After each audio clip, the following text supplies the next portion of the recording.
Brilliant. Much Ado About Nothing. Act 1, Scene 1.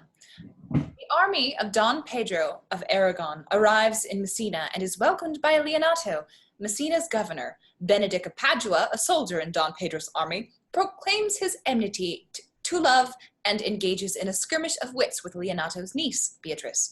Count Claudio, the hero of Don Pedro's just-ended war, falls in love with Leonato's daughter, Hero, and confesses his love to Don Pedro, who decides to woo Hero for Claudio. Scene 1. Enter Leonato, governor of Messina, Hero, his daughter, and Beatrice, his niece, with a messenger. I learn in this letter that Don Pedro of Aragon comes this night to Messina. He is very near by this. He was not 3 leagues off when I left him. How many gentlemen have you lost in this action? But few of any sort and none of name. A victory is twice itself when the achiever brings home full numbers. I find here that Don Pedro hath bestowed much honor on a young Florentine called Claudio. Much deserved on his part, and equally remembered by Don Pedro. He hath borne himself beyond the promise of his age, doing in the figure of a lamb the feats of a lion. He hath indeed bettered expectation than you must expect of me to tell you how. He hath an uncle here in Messina, will be very much glad of it. I have already delivered him letters, and there appears much joy in him, even so much that joy could not show itself modest enough without a badge of bitterness. Did he break into tears? In great measure. A kind overflow of kindness. There is no face truer than those that are so washed. How much better is it to weep at joy than to joy at weeping? I pray you, is Signor Montanto returned from the wars or no? I know none of that name, lady. There was none such in the army of any sort. What is he that you ask for, niece? My cousin means Signor Benedict of Padua. Oh! He's returned, and as pleasant as ever he was. He set up his bills here in Messina and challenged Cupid at the flight, and my uncle's fool, reading the challenge, subscribed for Cupid and challenged him at the bird bolt. I pray you, how many hath he killed and eaten in these wars? But how many hath he killed? For indeed I promise to eat all of his killing. Faith, niece, you're taxing your Benedict too much, but he be met with you, I doubteth not. He hath done good service, lady, in these wars. You had musty victual, and he hath holp to eat it. He is a very valiant trencherman. He hath an excellent stomach. And a good soldier too, lady. And a good soldier to a lady. What is he to a lord? A lord to a lord, man to a man, stuffed with all honorable virtues. It is so indeed. He is no less than a stuffed man, but for the stuffing. Well, we are all mortal. You must not, sir, mistake my niece. There is a kind of merry war betwixt Signor Benedict and her. They never meet, but there's a skirmish of wit between them. Alas, he gets nothing by that. In our last conflict, 4 of his 5 wits went halting off, and now is the whole man governed with 1. So that if he have wit enough to keep himself warm, let him bear it for a difference between himself and his horse, for it is all the wealth that he hath left to be known a reasonable creature. Who is his companion now? He hath every month a new sworn brother. Is it possible? Very easily possible. He wears his faith, but as the fashion of his hat, it ever changes with the next block. I see, lady, the gentleman is not in your books. No, and he were, I would burn my study. But I pray you, who is his companion? Is there no young squarer now that will make a voyage with him to the devil? He is most in the company of the right noble Claudio. Oh, Lord, he will hang upon him like a disease. He is sooner caught than the pestilence, and the taker runs presently mad. God help the noble Claudio. If he have caught the Benedict, it will cost him £1,000 ere he be cured. I will hold friends with you, lady. Do. Oh, sorry. There's a lot more, but You never run mad, niece. No, not till a hot January. Don Pedro is approached. Enter Don Pedro, Prince of Aragon, with Claudio, Benedict, Balthazar, and John the Bastard. I believe Don Pedro is the prince. Yes, correct. It's okay. Good Signor Leonato, are you come to meet your trouble? The fashion of the world is to avoid cost, and you encounter it. Never came trouble to my house in the likeness of your grace. For trouble being gone, comfort should remain. But when you depart from me, sorrow abides and happiness takes its leave. You embrace your charge too willingly. I think this is your daughter. Her mother hath many times told me so. Were you in doubt, sir, that you asked her? Were you in doubt, sir, that you asked her? Signor Benedict, no, for then you were a child. You have it full, Benedict. We may guess by this what you are, being a man. Truly, the lady fathers herself. Be happy, lady, for you are like an honorable father. Leonato and the prince move aside. If Signor Leonato be her father, she would not have his head on her shoulders for all Messina, as like him as she is. I wonder that you still be talking, Signor Benedict. Nobody marks you. What, my dear Lady Disdain, are you yet living? Is it possible Disdain should die while she hath such meet food to feed it, as Signor Benedict? Courtesy itself must convert to disdain if you come in her presence. Then courtesy is a turncoat, but it is certain I am loved of all ladies, only you excepted. And I could find it in my heart that I had not a hard heart, for truly I love none. A dear happiness to women. They would else have been troubled with a pernicious suitor. I thank God and my cold blood I am of your humor for that. I had rather hear my dog bark at a crow than a man swear he loves me. God, keep your ladyship still in that mind, so some gentleman or other shall scape a predestinate scratched face. Scratching could not make it worse, and 'twere a face as yours were. Well, you are a rare parrot teacher. A bird of my tongue is better than a beast of yours. I would my horse had the speed of your tongue, and so good a continuer. But keep your way, in God's name, I have done. You always end with a jade's trick. I know you of old. Leonato and the prince come forward. That is the sum of all, Leonato. Signor Claudio and Signor Benedict, my dear friend Leonato hath invited you all. I tell him we shall stay here at the least a month, and he heartily prays some occasion may detain us longer. I dare swear he is no hypocrite, but prays from his heart. If you swear, my lord, you shall not be forsworn. Let me bid you welcome, my lord. Being recognized to the prince, your brother, I owe you all duty. I thank you. I am not of many words, but I thank you. Please, at your grace, lead on. Your hand, Leonato. We will go together. All exit except Benedict and Claudio. Benedict, didst thou note the daughter of Signor Leonato? I noted her not, but I looked on her. Is she not a modest young lady? Do you question me as an honest man should do for my simple true judgment, or would you have me speak after my custom as being a professed tyrant to their sex? No! I pray thee, speak in sober judgment. Why, in faith methinks she is too low for a high praise, too brown for a fair praise, and too little for a great praise. Only this commendation I can afford her, that were she other than she is, she were unhandsome. And being no other as she is, I do not like her. Thou thinkest I am in sport. I pray thee, tell me truly how thou likest her. Would you buy her that you inquire after her? Can the world buy such a jewel? Yea, and a case to put it in too. But speak you this with a sad brow, or do you play the flouting jack to tell us Cupid is a good hair finder and a Vulcan a rare carpenter? Come, in what key shall a man take you to go in the song? In mine eyes, she is the sweetest lady that ever I looked on. I can yet see without spectacles, and I see no such matter. There's her cousin, and were she not possessed with a fury exceeds her as much in beauty as the 1st of May doth the last of December. But I hope you have no intent to turn husband, have you? I could scarce trust myself, though I had sworn this contrary, if Hera would be my wife. Is it come to this in faith? Hath not the world one man, but he will swear his cap with suspicion? Shall I never see a bachelor of 80 again? Go in faith, and thou wilt needs thrust thy neck into a yoke wear the print of it and sigh away Sundays. Look, Don Pedro has returned to seek you. Enter Don Pedro, Prince of Aragon. What secret hath held you here that you follow not to Leonatos? I would trust your grace would constrain me to tell.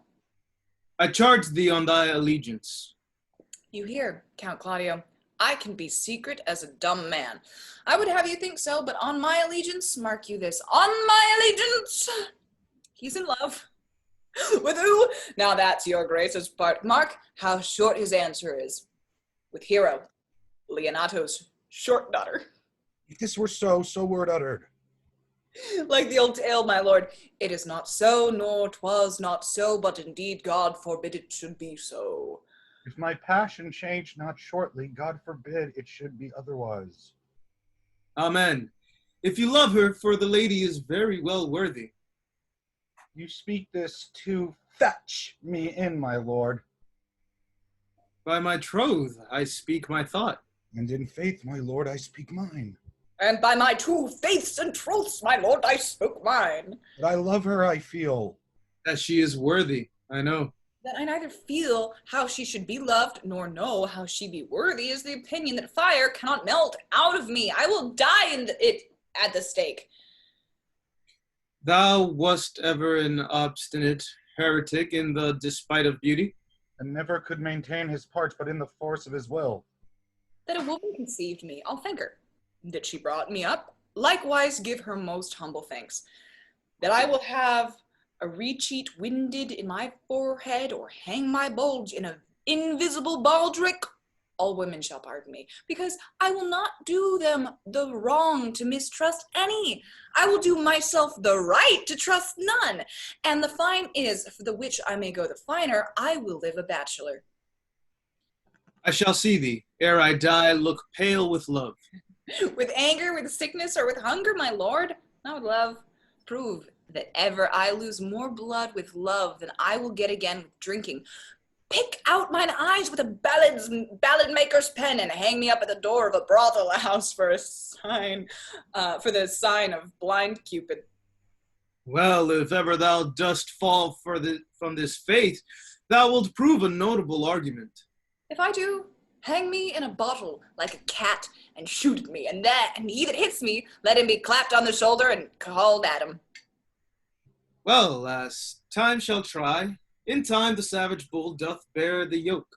The savage bull may, but if ever the sensible Benedict bear it, pluck off the bull's horns and set them in my forehead, and let me be vilely painted in such great letters as they write, here is good horse to hire, and let them signify under my sign, here you may see Benedict the married man. If this should ever happen, thou wouldst be horn mad. Nay, if Cupid have not spent all his quiver in vent, thou wilt quake for this shortly. I look for an earthquake too, then. Well, you will temporize with the hours. In the meantime, good Signor Benedict, repair to Leonato's command me to him, and tell him I will not fail him at supper, for indeed he hath made great preparation. I have almost matter enough in me for such an embassage, and so I commit you To the tuition of God. For my house, if I had it. The 6th of July, your loving friend Benedict. Hey, mock not! The body of your discourse is sometimes guarded with fragments, and the guards are but slightly basted on neither. Ere you flout old ends any further, examine your conscience, and so I leave you. He exits. My liege, your highness now may be... Nope. My liege, your highness now may do me good. My love is thine to teach.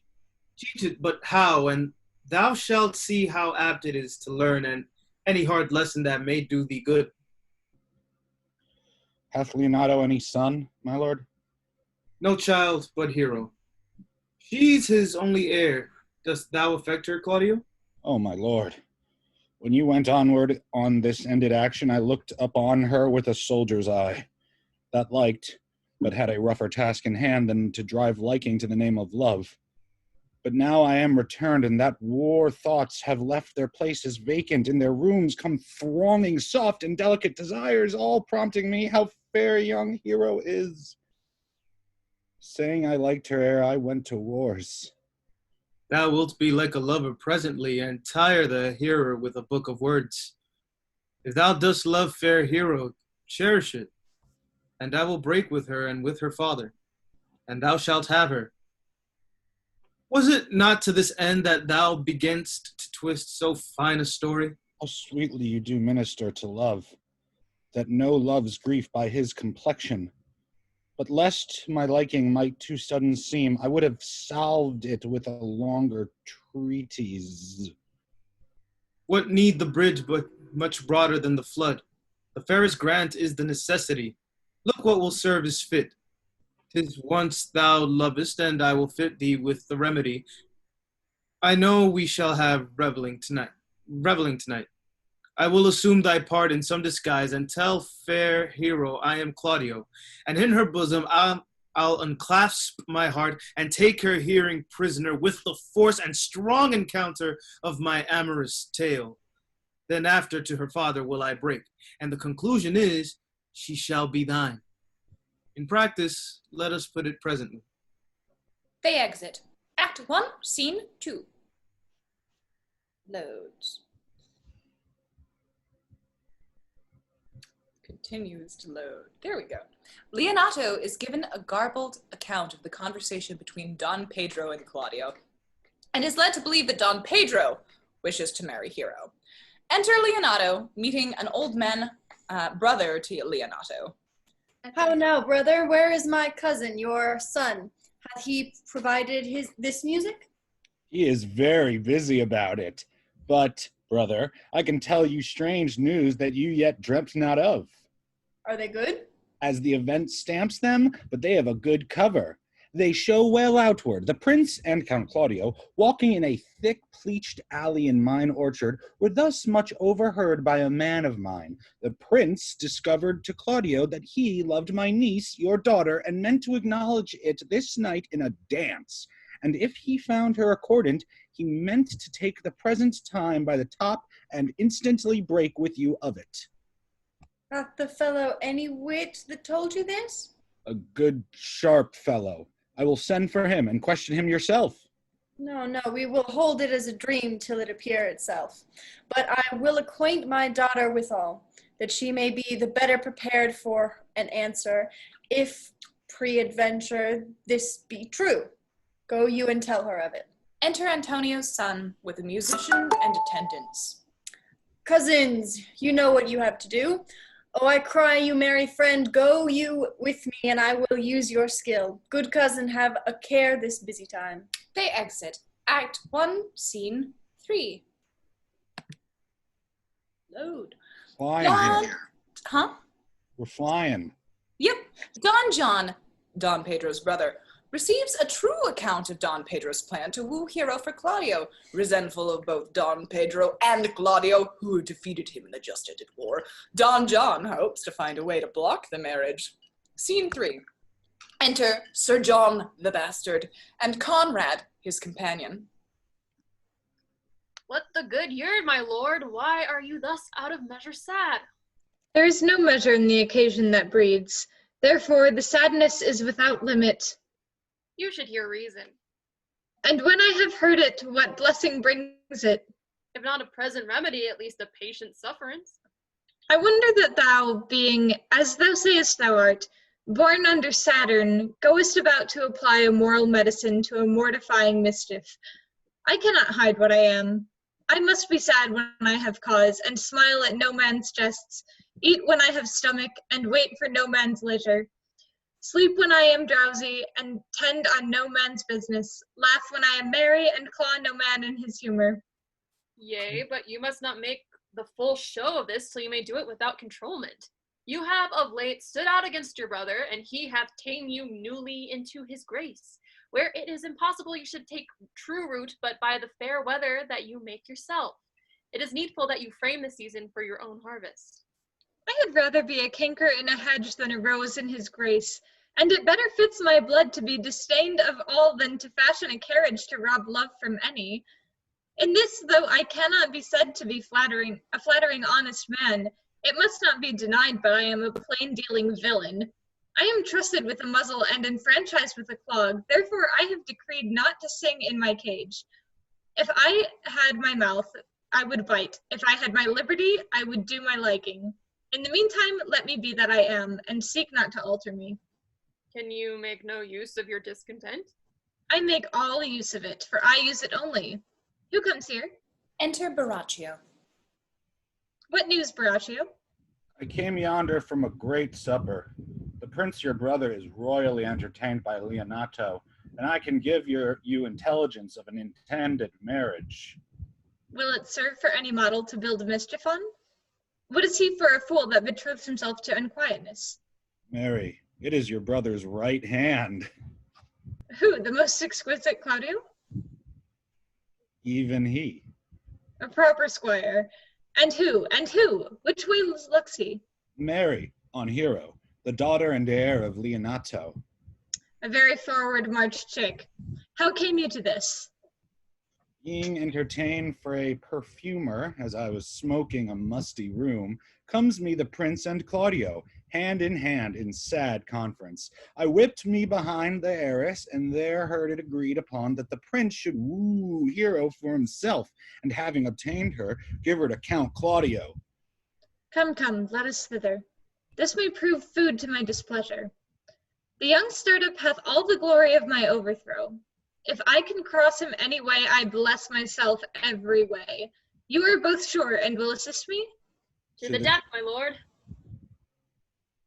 Let us to the great supper. Their cheer is the greater that I am subdued. Would the cook were o'er my mind. Shall we go prove what's to be done?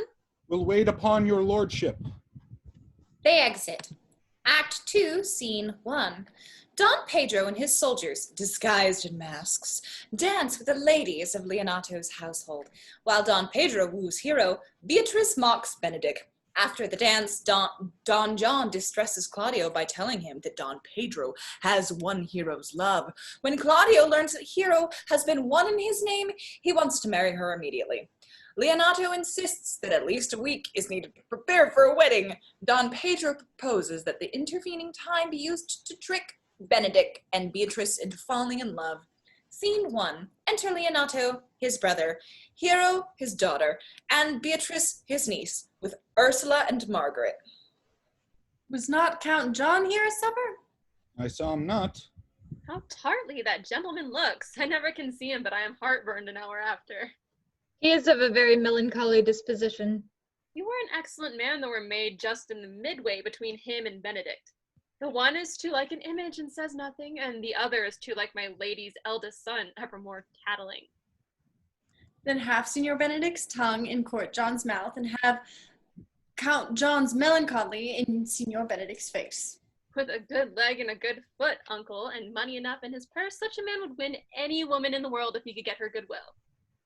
By my troth, niece, thou wilt never get thee a husband if thou be so shrewd of thy tongue. In faith, she's too cursed. Too cursed is more than cursed. I shall lessen God's sending that way, for it is said, God sends a cursed cow short horns. But to a cow too cursed, he sends none. So by being too cursed, God will send you to no horns. Just, if he sends me no husband, for the which blessing I am at him upon my knees every morning and evening. Lord, I could not endure a husband with a beard on his face. I had rather lie in the woolen. You may light on a husband that hath no beard. What should I do with him? Dress him in my apparel and make him my waiting gentlewoman? He that hath a beard is more than a youth, and he that hath no beard is less than a man. And he that is more than a youth is not for me, and he that is less than a man, I am not for him. Therefore, I'll even take sixpence in earnest of the bear herd and lead his apes into hell. Well then, go you into hell? No, but to the gate, and there will the devil meet me like an old cuckold with horns on his head and say, Get you to heaven, Beatrice, get you to heaven. Here's no place for you maids. So deliver I up my apes and away to St. Peter for the heavens. He shows me where the bachelors sit, and there live we as merry as the day is long. Well, niece, I trust you will be ruled by your father. Yes, faith, it is my cousin's duty to make curtsy and say, Father, as it please you. But yet for all, cousin, let him be a handsome fellow, or else make another curtsy and say, Father, as it please me. Well, niece, I hope to see you one day fitted with a husband. Not till God make men of some other metal than earth.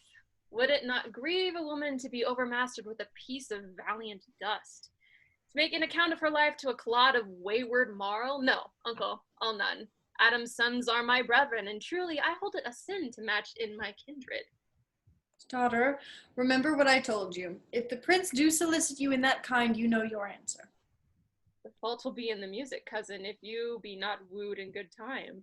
If the prince be too important, tell him there is measure in everything, and so dance out the answer.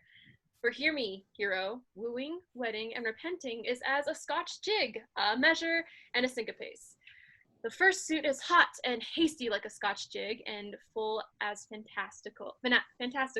The wedding, mannerly and modest as a measure, full of state and ancientry, and then comes repentance, and with his bad legs falls into the sixpence syncopace faster and faster till he sink into his grave. Come, cousin, you apprehend passing shrewdly. I have a good eye, uncle. I can see a church by daylight. The revelers are entering. Brother, make good room. Leonato and his brother step aside. Enter, with a drum, Prince Pedro, Claudio and Benedict, Signor Antonio and Balthazar, all in masks, with Baraccio and Don John.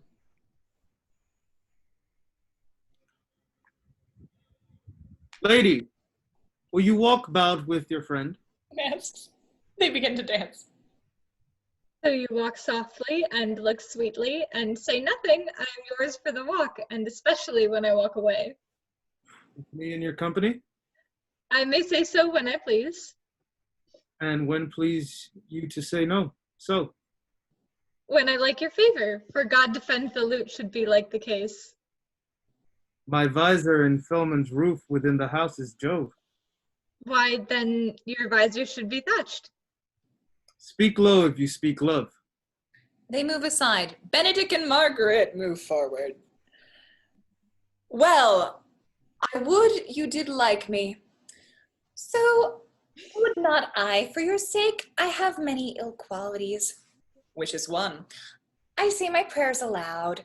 I love you the better. The hearers may cry, Amen. God matched me with a good dancer. They separate. Benedict moves aside. Balthazar moves forward. Amen. And God keep him out of my sight when the dance is done. Answer, clerk? No more words. The clerk is answered. They move aside, and Ursula and Antonio move forward. I know you well enough. You are Signor Antonio. At a word, I am not. I know you by the wagging of your head. To tell you true, I counterfeit him. You could never do him so ill well unless you were the very man. Here's his dry hand up and down. You are he, you are he. At a word, I am not. Come, come, do you think I do not know you by your excellent wit? Can virtue hide itself? Go on, mum. You are he. Graces will appear, and there's an end. They move aside. Benedict and Beatrice move forward. Will you not tell me who told you so? No, you shall pardon me. Nor will you not tell me who you are? No, now. That I was disdainful, and that I had my good wit out of the 100 merry tales. Well, this was Signor Benedict that said so. What's he? I'm sure you know him well enough. Not I, believe me. Did he never make you laugh? I pray you, what is he? Why, he is the prince's jester, a very dull fool. Only his gift is in devising impossible slanders. None but libertines delight in him, and the commendation is not in his wit, but in his villainy. For he both pleases men and angers them, and then they laugh at him and beat him. I am sure he is in the fleet. I would he had boarded me. When I know the gentleman, I'll tell him what you say.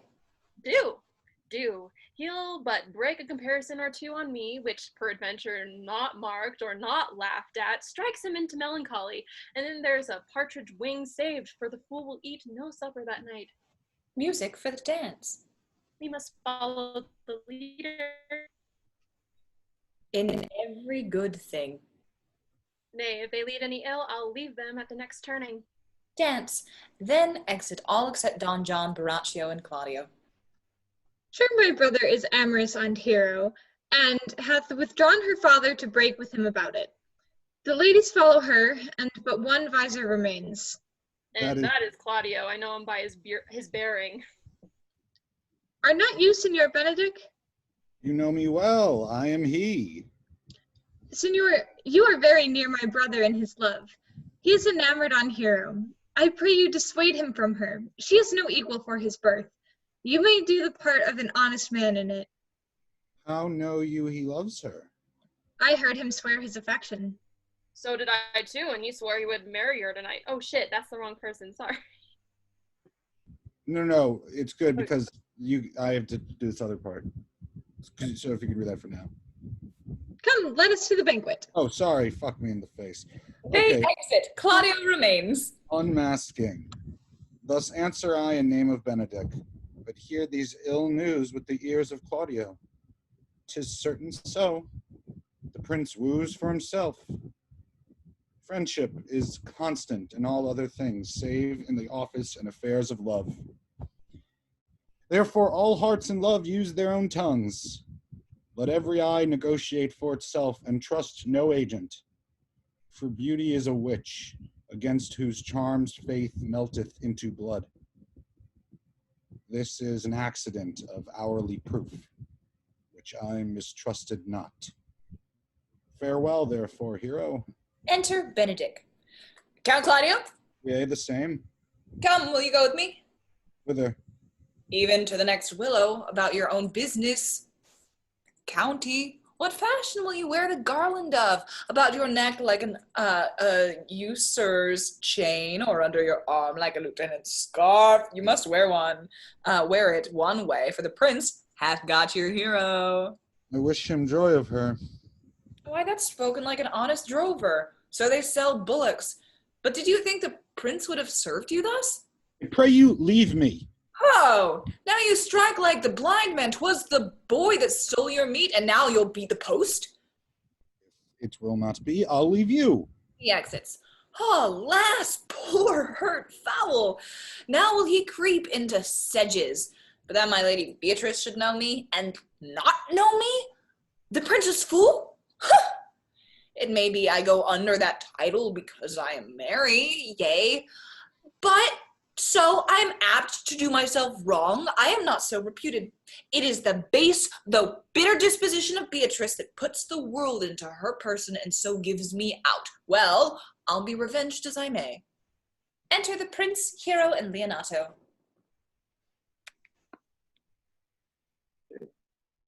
Now, Signor, where's the Count? Did you see him? Troth, my lord, I have played the part of Lady Fame. I found him here as melancholy as a lodge in a warren. I told him, and I think I told him true, that your grace had got the goodwill of this young lady, and I offered him my company to a willow tree, either to make him a garland as being forsaken, or to bind him up a rod as being worthy to be whipped. To be whipped? What's his fault? The flat transgression of a schoolboy who, being overjoyed with finding a bird's nest, shows it his companion, and he steals it. Will thou make a trust a transgression? The transgression is in the stealer. Yet it had not been amiss, the old rod had been made, and the garland too, for the garland he might have worn himself, and the rod he might have bestowed on you, who, as I take it, have stolen his bird's nest? I will but teach them to sing and restore them to the owner. If their singing answer your saying, by my faith you say honestly. The lady Beatrice hath a quarrel to you. The gentleman that danced with her told her she is much wronged by you. Oh, she's misused me past the endurance of a block. An oak, but with one green leaf on it, would have answered her. My very visor began to assume life and scold with her. She told me, not thinking I had been myself, that I was the prince's jester, and that I was duller than a great thaw, huddling jest upon jest with such impossible conveyance upon me that I stood like a man at a mark, with a whole army shooting at me. She speaks poignards, and every word stabs. If her breath were as terrible as her terminations, there were no living near her. She would infect to the North Star. I would not marry her though she were endowed with all that Adam had left him before he transgressed. She would have made Hercules have turned spit, yea, and have cleft his club to make the fire too. Come, talk not of her. You shall find her the infernal. Ate in good apparel. I would to God some scholar would conjure her, for certainly she is here. A man may live as quiet as hell in a sanctuary, and people sin upon purpose because they would go thither. So indeed, all disquiet, horror, and perturbation follows her. Enter Claudio and Beatrice. Look, here she comes. Will your grace command me any service in the world? Send. I will go on the slightest errand now to the Antipodes, and that you can devise and send me on. I will fetch you a toothpicker from the furthest inch of Asia, bring you the length of Prester John's foot, fetch you a hair off the great Cham's beard, do you any embassage to the pygmies rather than hold 3 words conference with this harpy. Have you no employment for me? None but to desire your good company. Oh, God, sir, here's a dish I love not. I cannot endure my lady tongue. He exits. Come, lady, come. You have lost the heart of Signor Benedict. Indeed, my lord. He lent it me a while, and I gave him use for it. A double heart for his single one. Married once before he wanted of me with false dice. Therefore your grace may well say I have lost it. You have put him down, lady. You have put him down. So I would not he should do me, my lord, lest I should prove the mother of fools. I have brought Count Claudio, whom you sent me to seek. Why, how now, Count? Wherefore are you sad?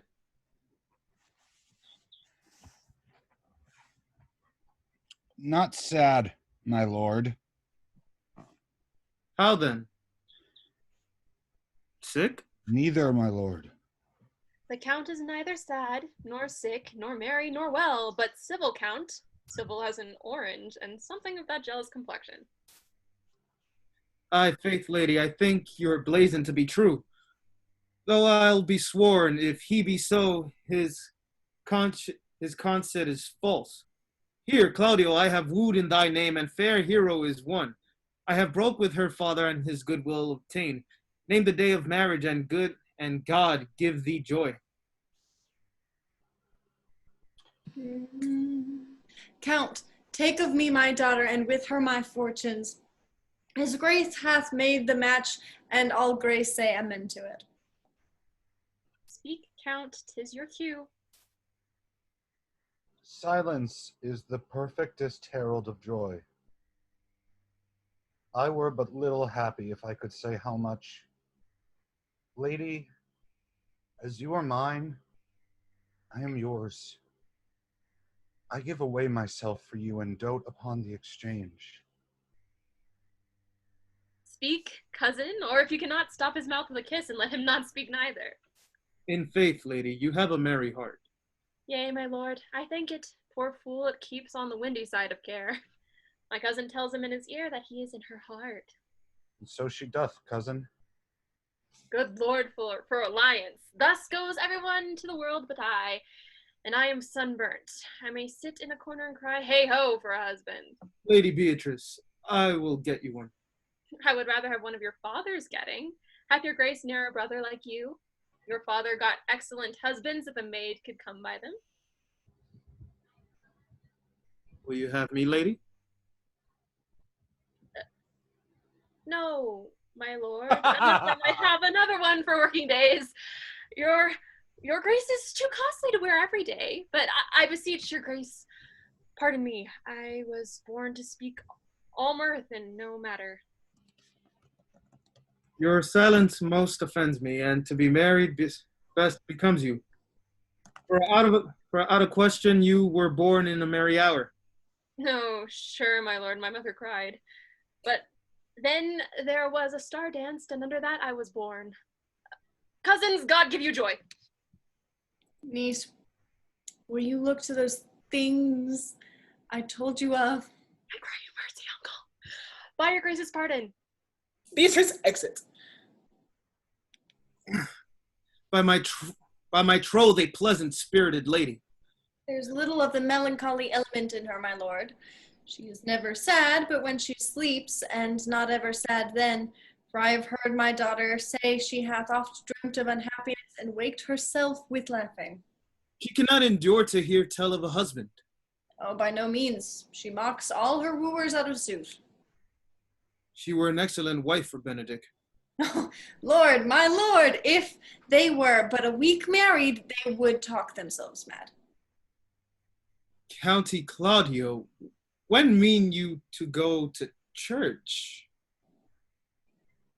Tomorrow, my lord. Time goes on crutches till love have all his rights. Not till Monday, my dear son, which is hence just 7 night, and a time too brief to have all things answered to my mind. Come, you shake the head at so long a breathing.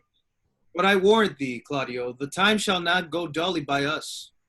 I will in the interim undertake one of Hercules' labors, which is to bring Signor Benedict and the Lady Beatrice into a mountain of affection, one with the other. I would fain have it a match, and I doubt not, but to fashion it, if 3 will be but minister such assistance as I shall give you direction.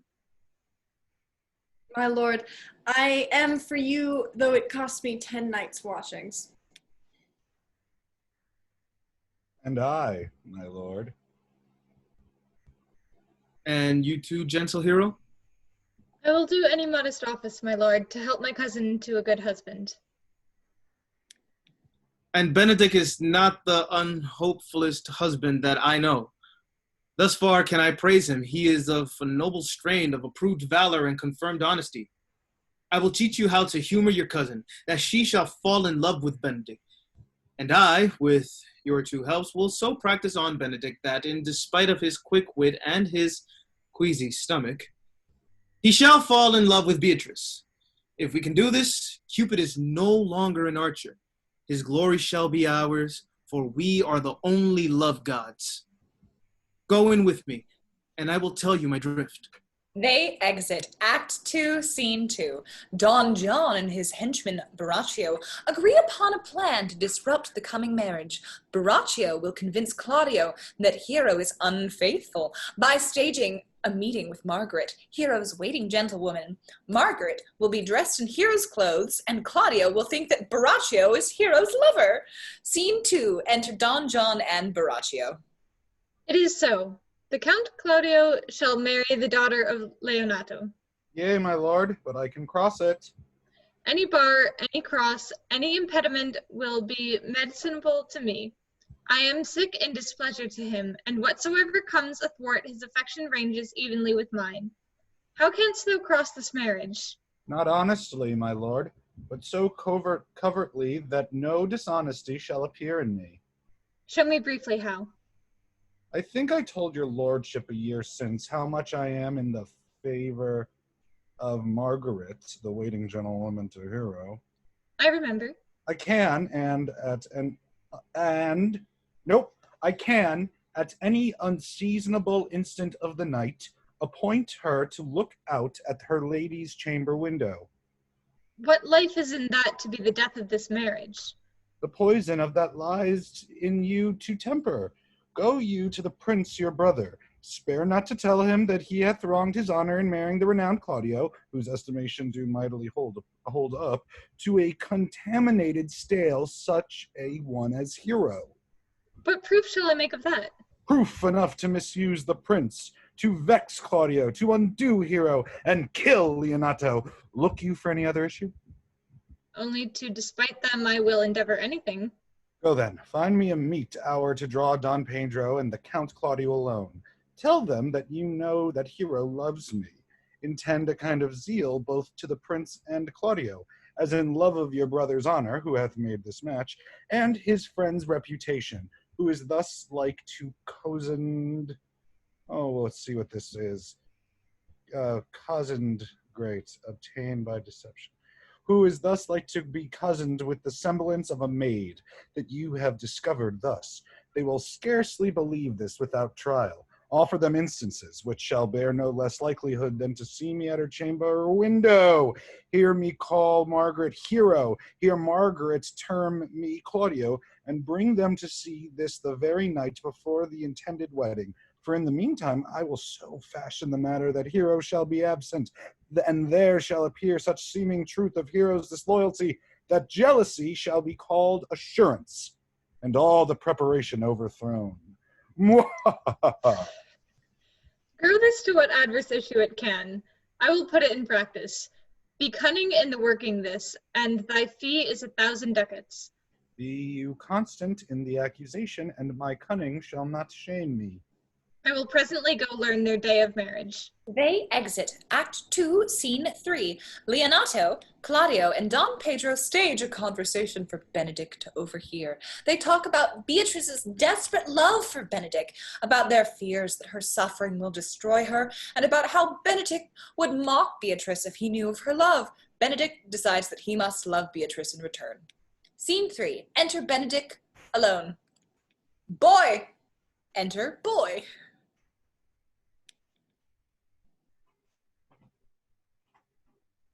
Signor? In my chamber window lies a book. Bring it hither in the orchard.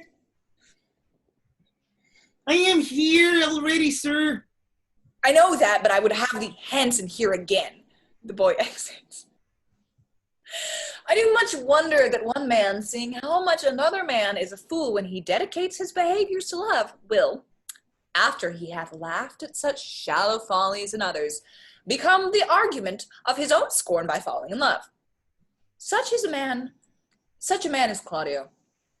I have known when there was no music with him but the drum and the fife, and now he rather hear about the tabor and the pipe. I have known when he would have walked 10 miles afoot to see a good armor, and now will he lie 10 nights awake, carving the fashion of a new doublet. He was wont to speak plain and to the purpose, like an honest man and a soldier. And now as he turned orthography, his words are very fantastical banquet, just so many strange dishes. May I be so converted and see with these eyes? I cannot tell, I think not. I will not be sworn, but love may transform me to an oyster. But I'll take my oath on it. Till he have made an oyster of me, he shall never make me such a fool. One woman is fair, yet I am well. Another is wise, yet I am well. Another virtuous, yet I am well. But till all graces be in one woman shall not come in my grace. Rich shall be, that's certain. Wise, or I'll none. Virtuous, or I'll never cheapen her. Fair, or I'll never look on her. Mild, or come not near me. Noble, or not I for an angel. Of good discourse, of an excellent musician, and her hair shall be of what color it please God. The prince and Monsieur Love! I will hide me in the arbor. He hides. Enter Prince Leonato, Claudio, Balthazar with music. Come, shall we hear this music?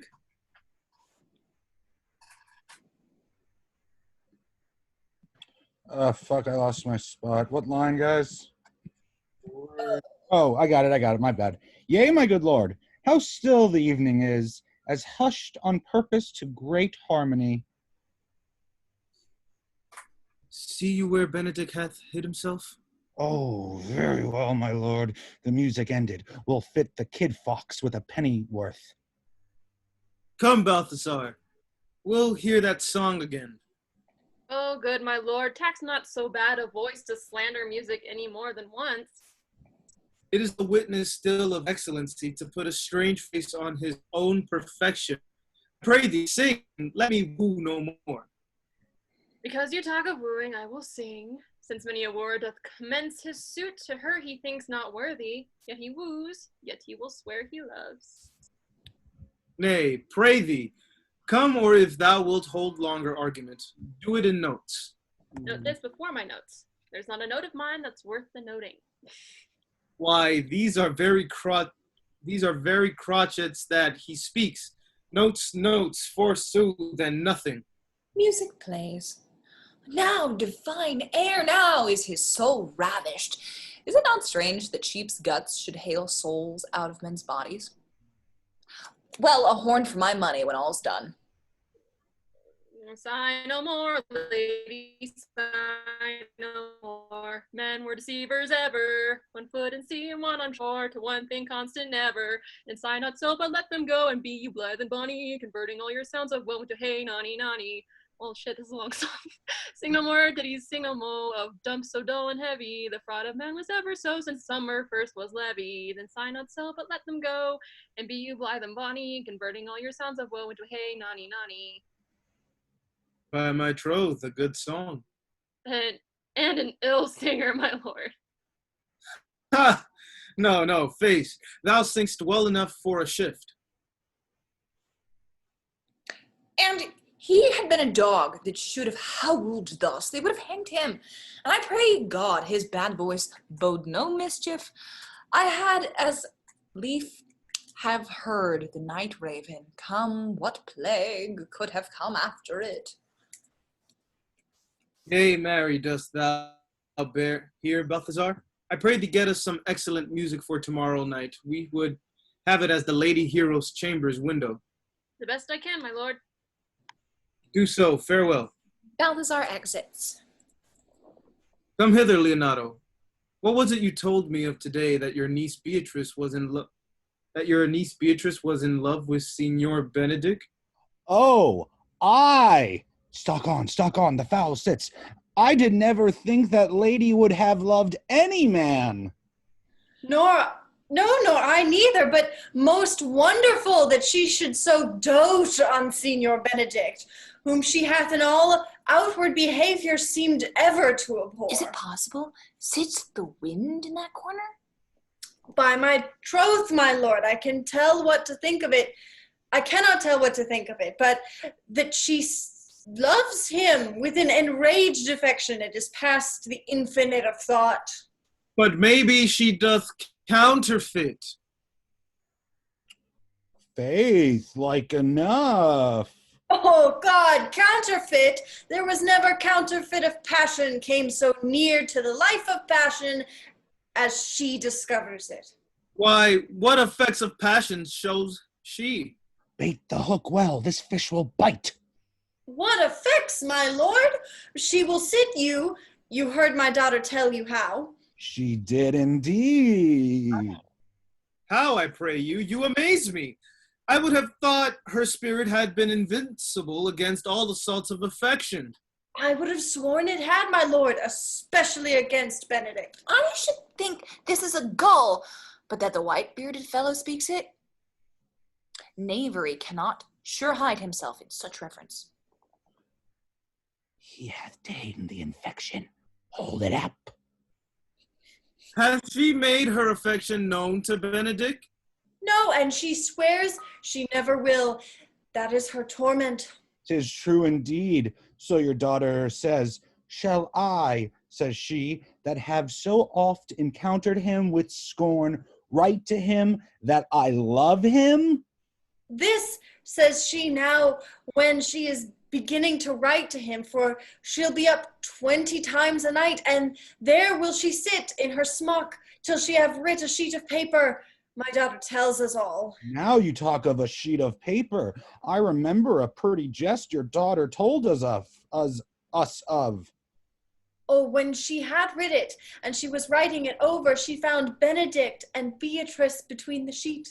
That. Oh, she tore the letter into 1,000 half-piece, railed at herself that she should be so immodest to write to one that she knew would flout her. I measure him, she says, but by my own spirit, for I should flout him if he writ to me. Yea, though I would love him, I should. Oh, then down upon her knees she falls, weeps, sobs, beats her heart, tears her hair, prays, curses. Oh, sweet Benedict, God give me patience. She doth indeed, my daughter says so, and the ecstasy hath so much o'erborne her that my daughter is sometimes afeard she will do a desperate outrage to herself. This is very true. It were good that Benedict knew of it by some other, if she will not discover it. Oh, to what end? He would make but a sport of it and torment the poor lady worse. And he should. It were an alms to hang him. She's an excellent, sweet lady, and out of all suspicion, she is virtuous And she is exceeding wise. in everything but in loving Benedict. Oh, my lord, wisdom and blood combating in so tender a body, we have 10 proofs to 1 that blood hath the victory. I am sorry for her, as I have just came being her uncle, just cause being her uncle and her guardian. I would she had bestowed this dotage on me. I would have daffed all other respects and made her half myself. I pray you tell Benedict of it, and hear what he will say. Word good. Thank you. Hero thinks surely she will die, for she says she will die if he love her not, and she will die ere she make her love known, and she will die if he woo her rather than she will bate one breath of her accustomed crossness. She doth will. If she should make tender of her love, 'tis very possible he'll scorn it, for the man, as you know all, hath a contemptible spirit. He is a very prop her man. He hath indeed a good outward happiness. Before God and in my mind, very wise. He doth indeed show some sparks that are like wit. And I take him to be valiant. As Hector, I assure you, and in the managing of quarrels, you may say he is wise, for either he avoids them with great discretion or undertakes them with a most Christian-like fear. If he do fear God, he must necessarily keep peace. If he break the peace, he ought to enter into a quarrel with fear and trembling. And so will he do, for the man doth fear God. Howsoever it seems not in him by some large jest he will make. Well, I am sorry for your niece. Shall we go seek Benedict and tell him of her love? Never tell him, my lord. Let her wear it out with good counsel. Nay, that is impossible. She may wear her heart out first. Well, we will hear further of it by your daughter. Let it cool the while. I love Benedict well, and I could wish he would modestly examine himself to see how much he is unworthy so good a lady. My lord, will you walk? Dinner is ready. Leonato, Prince, and Claudio begin to exit. If he do not dote it on her upon this, I will never trust my expectation. Let there be the same net spread for her, and that must your daughter and her gentlewoman carry. The sport will be when they hold on in opinions of another's dotage and no such matter. That's the scene that I would see, which will be merely a dumb show. Let us send her to call him to dinner. Prince, Leonato, and Claudio exit. This can be no trick. Their conference was sadly born. They have the truth of this from Hero. They seem to pity the lady. It seems her affections have their full bent. Love me? Why, it must be requited. I hear how I am censured. They say I will bear myself proudly if I perceive the love come from her. They say, too, that I will rather die than give it any, that she will rather die than give it any sign of affection. I did never think to marry. I must not seem proud. Happy are they that hear their detractions and can put them to mending. They say the lady is fair. 'Tis a truth, I can bear with them witness. And virtuous, 'tis so, I cannot reprove it. And wise, but for loving me by my troth, it is no addition to her wit, nor no great argument of her folly, for I will be horribly in love with her. I may chance have some odd quirks and remnants of wit broken on me because I have railed so long against marriage, but doth not the appetite alter? A man loves the meat in his youth, and that he cannot endure in his age. Shall quips and sentences and these paper bullets of the brain awe a man from the career of his humor? No! The world must be peopled. When I said I would die a bachelor, did not think I should live till I were married. Oh, here comes Beatrice. By this day, she is a fair lady, and I do spy some marks of love in her. Enter Beatrice. Against my will, I am sent to bid you come in to dinner. Fair Beatrice, I thank you for your pains. I took no more pains for those thanks than you took pains to thank me. If it had been painful, I would not have come. You take pleasure, then, in the message?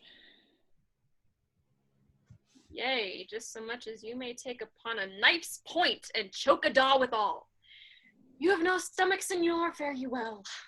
She exits. Ha! Against my will, I am sent to bid you come to dinner. Come in to dinner.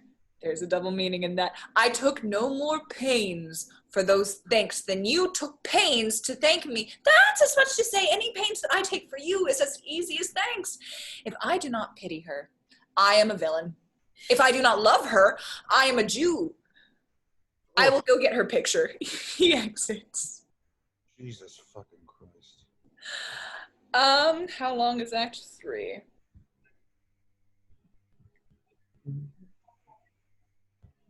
We're gonna take our break here, and then we'll come back for the second fooling. Act 3, Scene 1. Beatrice is lured into overhearing a staged conversation between Hero and Ursula, a waiting gentlewoman who talked about Benedict's desperate love for Beatrice and about Beatrice's arrogance.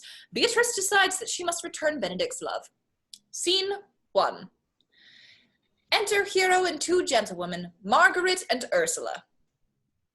Margaret, run thee to the parlor. There shalt thou find my cousin Beatrice proposing with the prince and Claudio. Whisper her ear and tell her I and Ursula walk in the orchard, and our whole discourse is all of her. Say that thou overheardst us, and bid her steal into the pleached bower where honeysuckles ripened by the sun forbid the sun to enter, like favorites, made proud by princes that advance their pride against the power that bred it. There will she hide her to listen our purpose, to listen our propose. This is thy office. Bear thee well in it, and leave us alone. I'll make her come, I warrant you, presently. She exits. Now, Ursula, when Beatrice doth come, as we do trace this alley up and down, our talk must only be of Benedict. When I do name him, let it be thy part to praise him more than ever man did merit. My talk to thee must be how Benedict is sick in love with Beatrice. Of this matter is little Cupid's crafty arrow made, that only wounds by hearsay.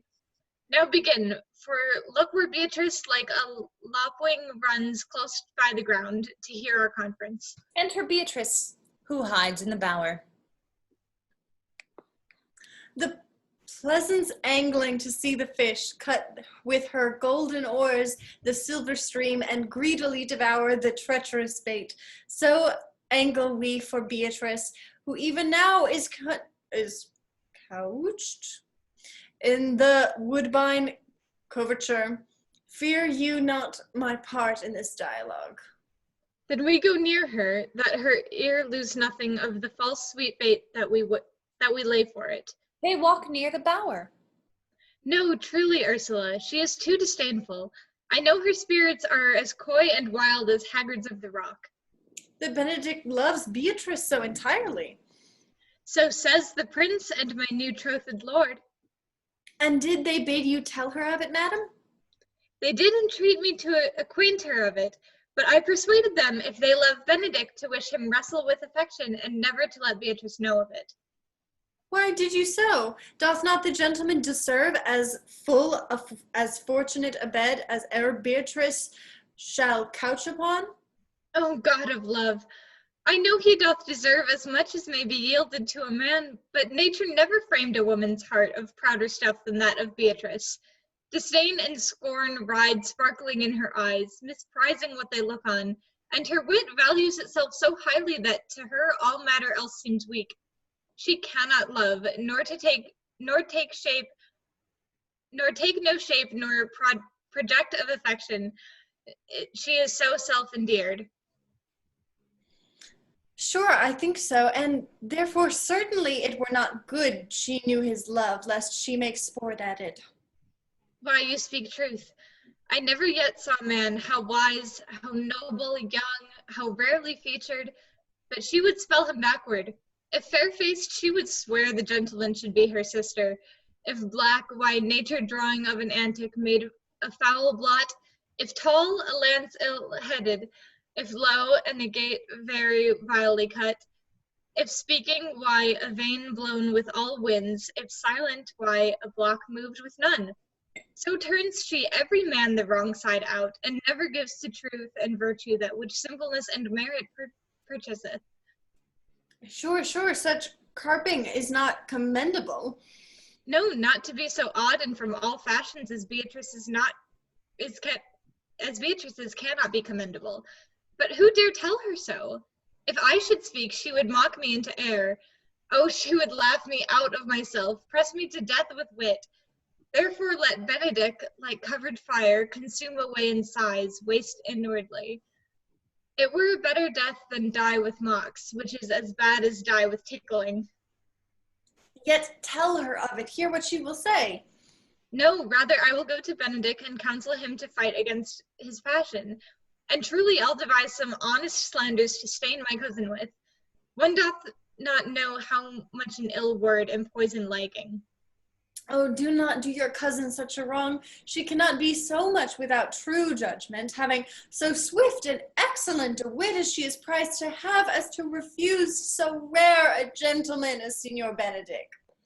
He is the only man of Italy always expected, my dear Claudio. I pray you not be angry with me, madam, speaking my fancy, Signor Benedict. For shape, forbearing, argument, and valor goes foremost in report throughout Italy. Indeed, he hath an excellent good name. His excellence did earn it ere he had it. When are you married, madam? Why, every day, tomorrow. Come, go in. I'll show thee some attires and have thy counsel, which is best to furnish me tomorrow. They move away from the bower. She is limed, I warrant you. We have caught her, madam. If it proves so, then loving goes by haps. Some Cupid kills with arrows, some with traps. Hero and Ursula exit. What fire is in mine ears? Can this be true? Stand I condemned for pride and scorn so much? Contempt, farewell, and maiden pride adieu. No glory lives behind the back of such. And Benedict, love on. I will requite thee, taming my wild heart to thy loving hand. If thou dost love, my kindness shall incite thee to bind our loves up in a holy band. For others say thou dost deserve, and I believe it better than reportingly. She exits. Act 3, Scene 2. Benedick appears with his beard shaved off, good, and showing other signs of having fallen in love. When he exits with Leonato, Don John tells Don Pedro and Claudio that Hero is unfaithful, and that he will show them a man entering her chamber window that very night, the night before the wedding. Scene 2, enter Prince Claudio, Benedick, and Leonato. I do but stay till your marriage be consummate, and then go I toward Aragon. I'll bring you thither, my lord, if you'll vouchsafe me. Nay, that will be as great a soil in the new gloss of your marriage as to show a child his new coat and forbid him to wear it. I will only be bold with Benedick for his company, for from the crown of his head to the sole of his foot he is all mirth. He hath twice or thrice cut Cupid's bowstring, and the little hangman dare not shoot at him. He hath a heart as sound as a bell, and his tongue is the clapper for what his heart thinks, his tongue speaks. Gallants, I'm not as I have been.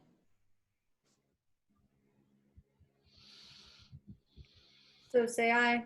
Methinks you are sadder. I hope he be in love. Hang him, truant. There's no true drop of blood in him to be truly touched with love. If he be sad, he wants money. I have a toothache. Draw it. Hang it! You must hang it first and draw it afterwards. What? Sigh for the what? Sigh for the toothache? Where is but a humor or a worm? Well, everyone can master a grief, but he that has it. Yet say I, he is in love. There is no appearance of fancy in him, unless it be a fancy that he hath to strange disguises, as to be a Dutchman today, a Frenchman tomorrow, or in the shape of two countries at once, as a German from the waist downward, all slops, and a Spaniard from the hip onward, no doublet, unless he have a fancy to this foolery, and as it appears he hath, he is no fool for fancy, as you would have it appear he is. If he be not in love with some woman, there is no believing old signs. He brushes his hat o' mornings. What should he that bode? Hath any man seen him as at the barber's? No, but the barber's man hath been since with him, and the old ornament of his cheek hath already stuffed tennis balls. Indeed, he looks younger than he did by the loss of a beard. Nay, he rubs himself with civet. Can you smell him out by that? That's as much as to say the sweet youth's in love. The greatest note of it is his melancholy. And when was he wont to wash his face? Yea, or to paint himself, for the which I hear what they say of him. Nay, but his jesting spirit, which is now crept into a lute string, and now governed by stops. Indeed, that tells a heavy tale for him. Conclude he is in love. Nay, but I know who loves him. That would I know too. I warrant one that knows him not. Yes, and his ill conditions, and, in despite of all, dies for him. She shall be buried with her face upwards.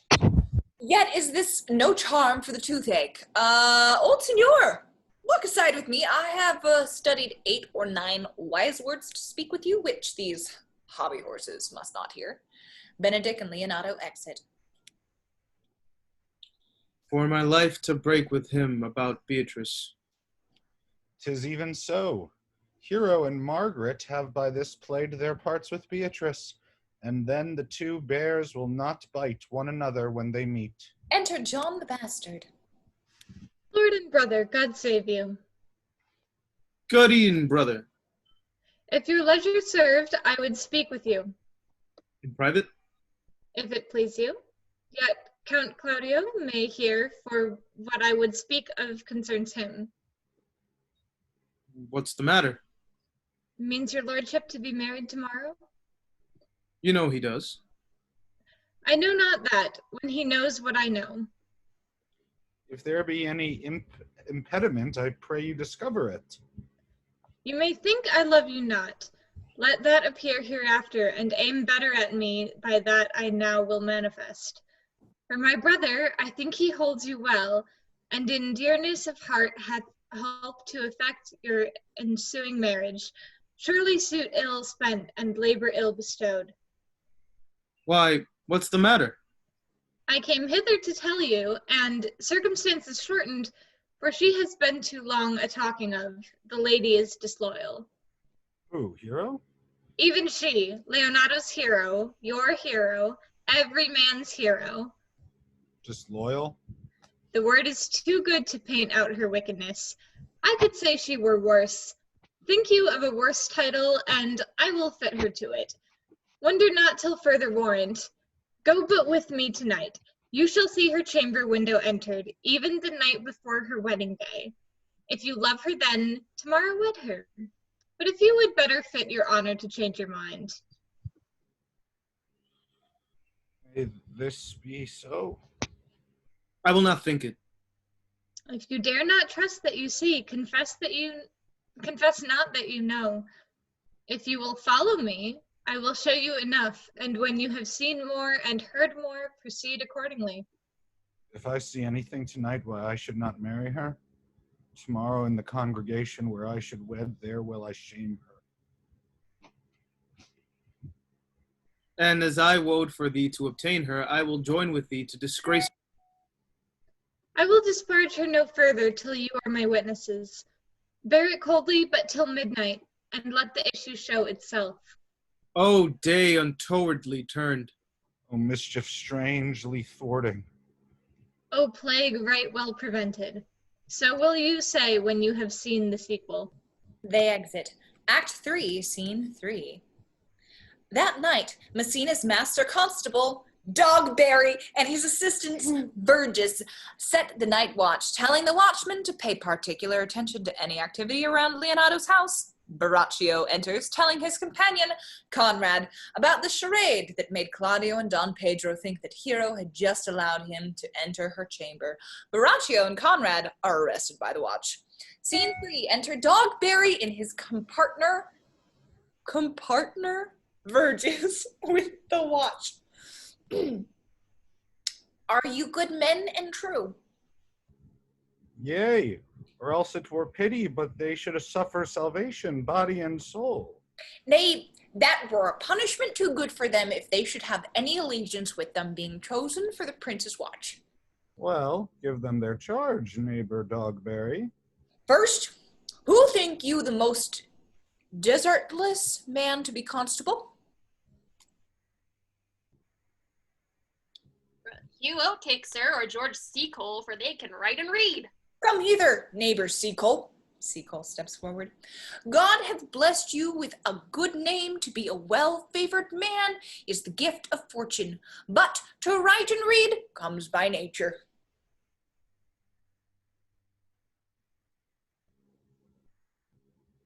Both which, Master Constable? You have.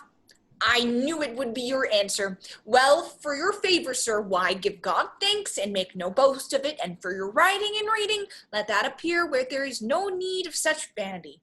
You are thought here to be the most senseless and fit man for the constable of the watch. Therefore, bear you the lantern. This is your charge. You shall comprehend all vagrament. You shall bid any man to stand in the prince's name. How if he will not stand?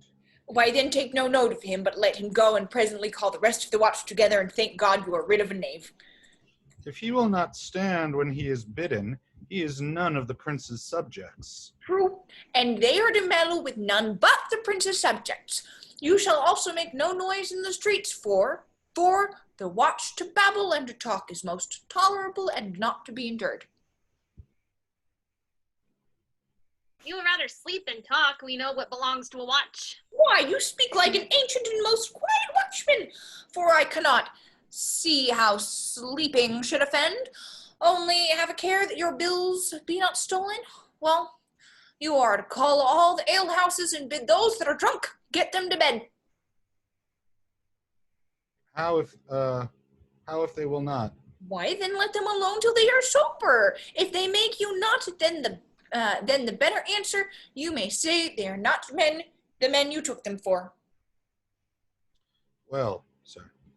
If you meet a thief, you may suspect him, by virtue of your office, to be no true man, and for such kind of men, the less you meddle or make with them, why, the more is for your honesty.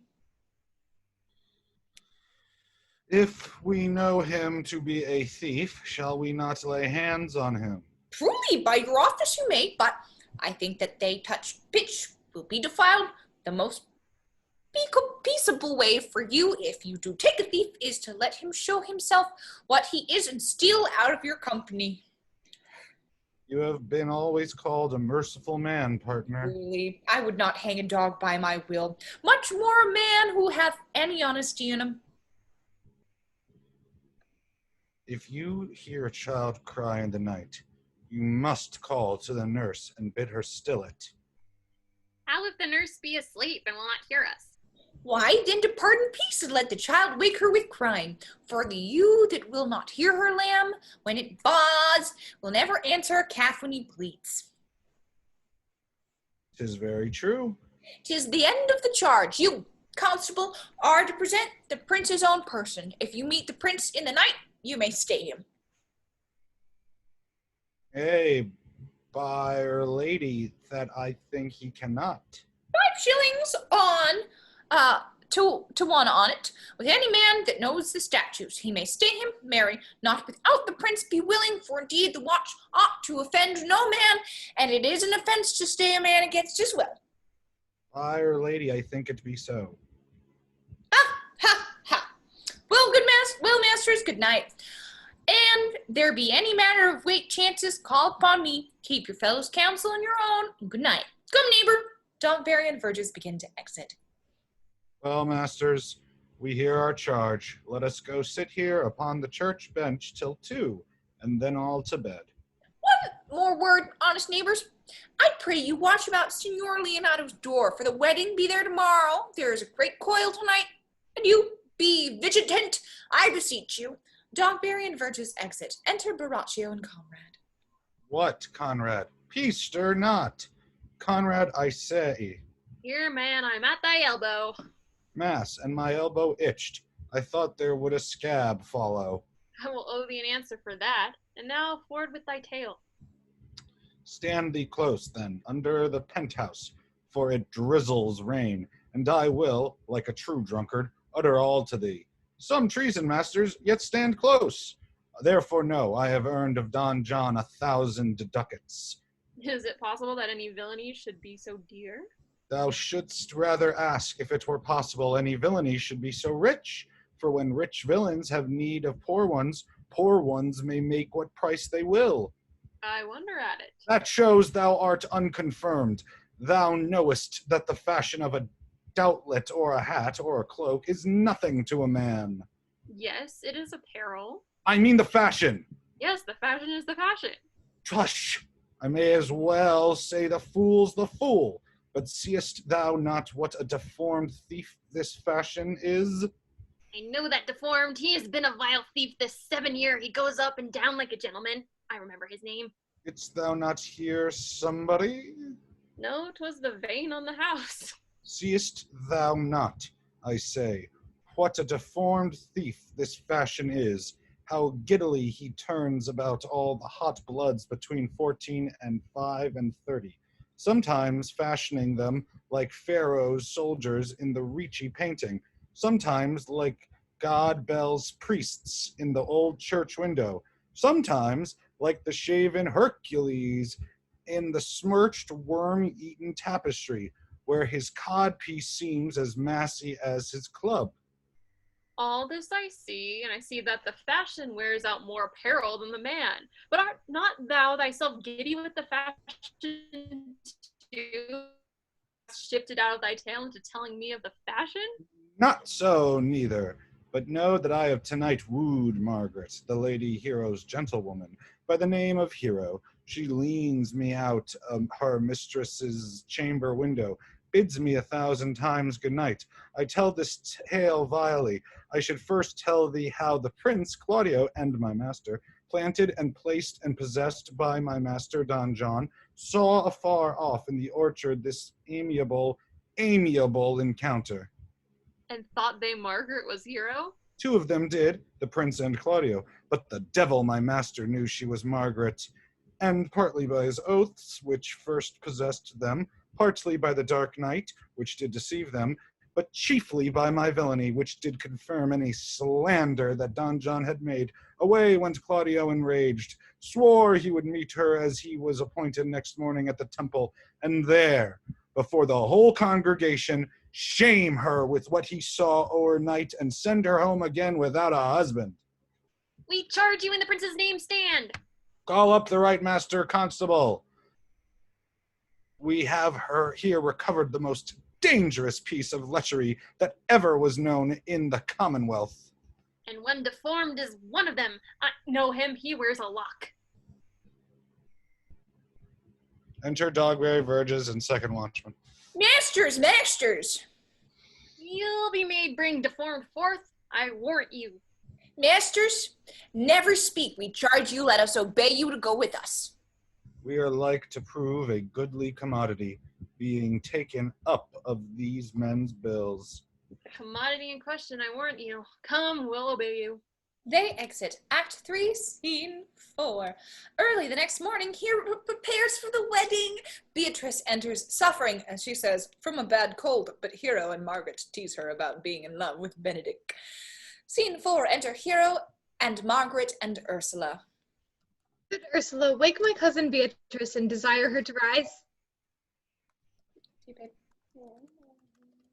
I will, lady. And bid her come hither. Well, Ursula exits. Troth, I think your other rebata were better. No, pray thee, good Meg, I'll wear this. By my troth, that's not so good, and I warn your cousin will say so. My cousin's a fool, and thou art another. I'll wear none but this. I like the new tire within excellently if the hair were but a thought browner, and if your gown's a most rare fashion. In faith, I saw the Duchess of Milan's gown that they praise so. Oh, that exceeds, they say. By my troth, but a nightgown in respect of yours, cloth of gold and cuts laced and laced with silver, set with pearls, down sleeves, side sleeves, and skirts round underbone with a bluish tinsel. But for a fine, quaint, graceful, and excellent fashion, yours is worth 10 on it. God give me joy to wear it, for my heart is exceeding heavy. It will be heavier soon by the weight of a man. Fie upon thee, art not ashamed? What, lady? Oh, speaking honorably? It is not marriage. Is not marriage honorable in a beggar? Is not your lord honorable without marriage? I think you would have me say, saving your reverence a husband. And bad thinking do not rest true speaking. I'll offend nobody. If there is any harm in the heavier for a husband, none. I think, an it be the right husband and the right wife, otherwise 'tis light and not heavy. Ask my lady Beatrice, else here she comes. Enter Beatrice. Good morrow, cuz. Good morrow, sweet hero. Why, how now? Do you speak in the sick tune? I am out of all other tune, methinks. Clap into light a love that goes without a burden. Do you sing it and I'll dance it? You light a love with your heels. Then if your husband has stables enough, you'll see he shall lack no barns. Oh, illegitimate construction. I'll scorn that with my heels. It's almost 5 o'clock, cousin. 'Tis time you were ready. By my troth, I am exceeding ill. Hey-ho. For a hawk, a horse, or a husband? For the letter that begins them all, H. Well, and you not be turned Turk, there's no more sailing by the star. What means the fool, trow? Nothing I, but God sent everyone their heart's desire. These gloves the Count sent me. They are an excellent perfume. I am stuffed, cousin. I cannot smell. A maid and stuffed. There's a goodly catching of cold. Oh, God help me. God help me. How long have you professed apprehension? Ever since you left it. Doth not my wit become me rarely? Does not seem enough. You should wear it in your cap. By my troth, I am sick. Get you some of this distilled Cardus Benedictus and lay it to your heart. It is the only thing for qualm. There thou prickest her with a thistle. Benedictus? Why Benedictus? You have some moral in this, Benedictus? Moral? No, by my troth. I have no moral meaning. I mean, plain holy thistle. You may think perchance that I think you are in love. Nay, by Our Lady, I am not such a fool to think what I list, nor I list not to think what I can, nor indeed I cannot think, if I would think my heart out of thinking, that you are in love, or that you will be in love, or that you can be in love. Yet Benedict was such another, and now he has become a man. He swore that he would never marry, and yet now, in despite of his heart, he eats his meat without grudging. And how you may be converted, I know not, but methinks you look with your eyes as other women do.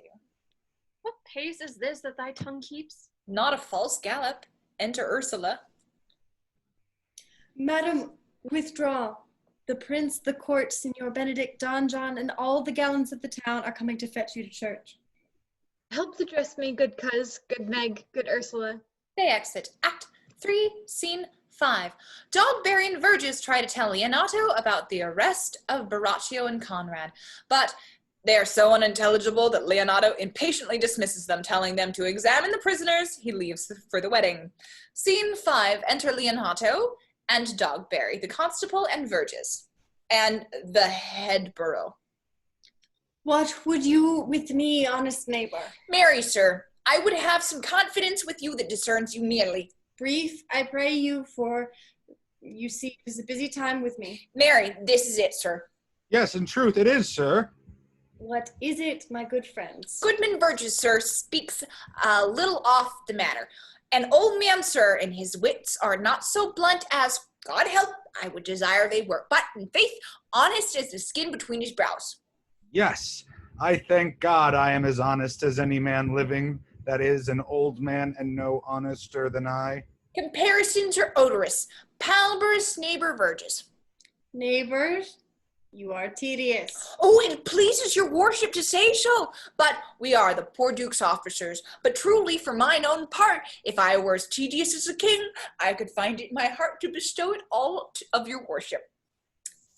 All thy tediousness on me. Ah, Yea, and 'twere 1,000 pound more than 'tis, for I hear as good exclamation on your worship as any man in the city, and though I be but a poor man, I am glad to hear it. And so am I.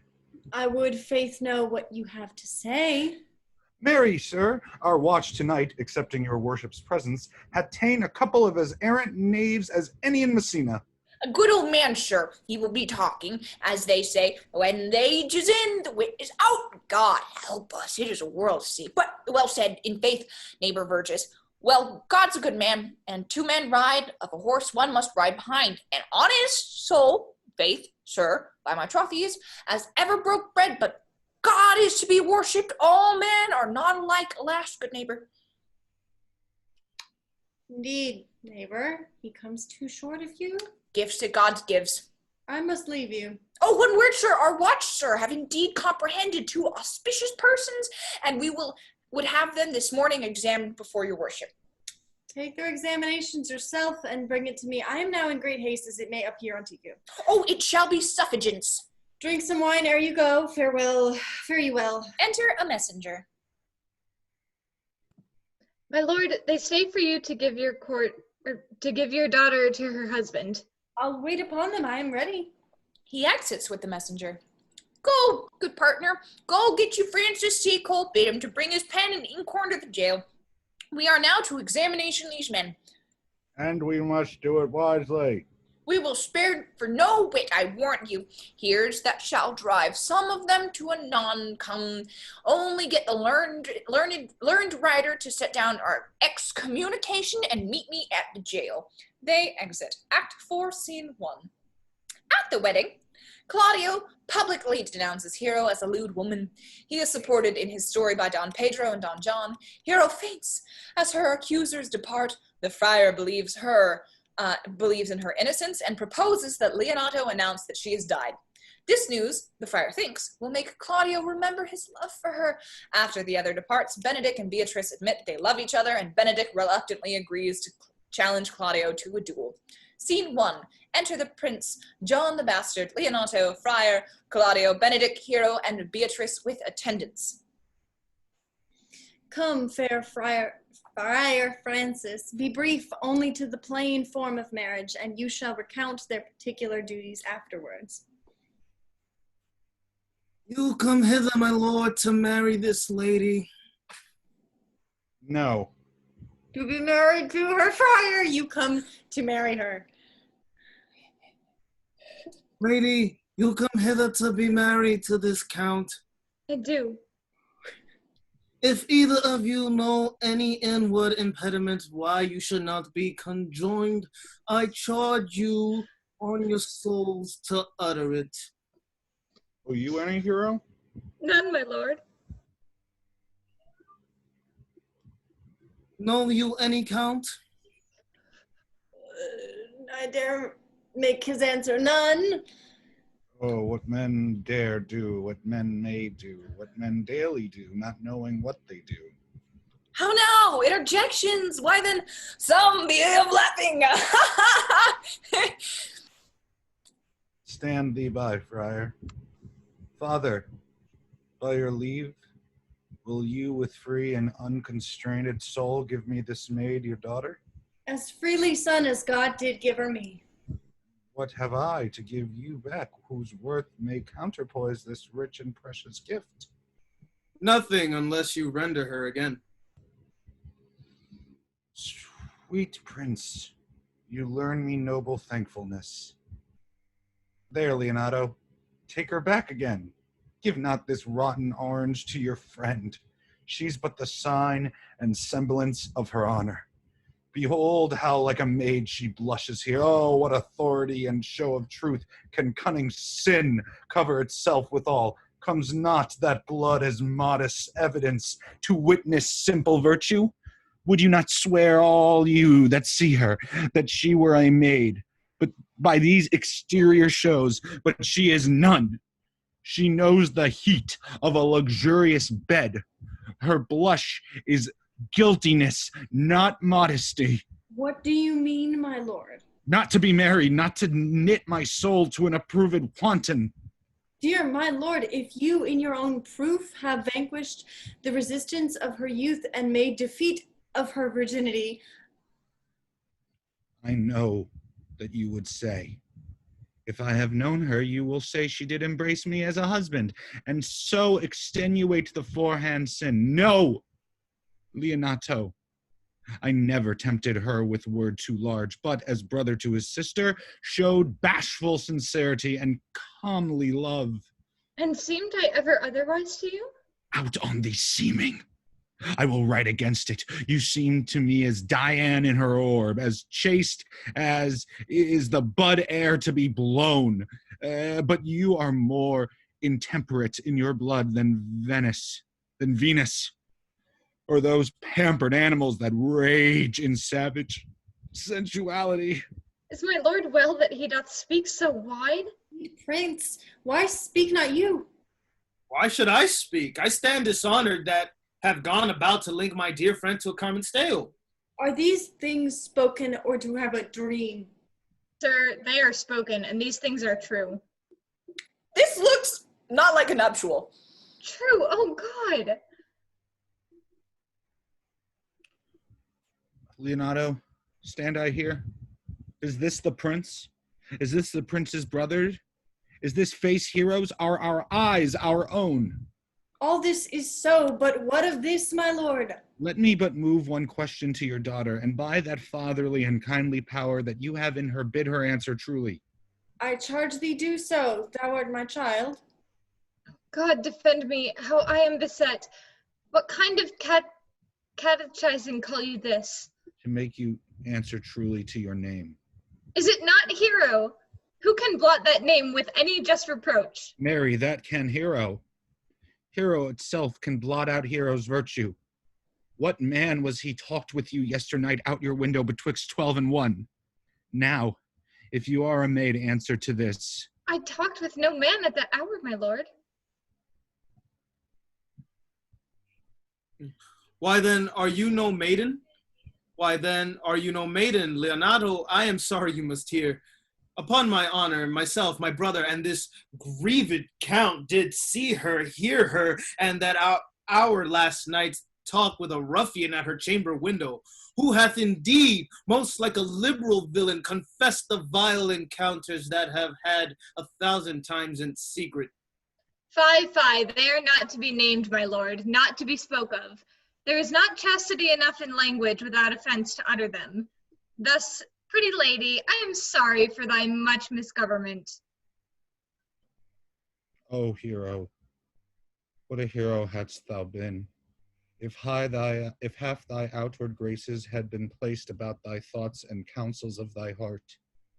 But fare thee well, most foul, most fair, farewell. Thou pure impiety and impious impious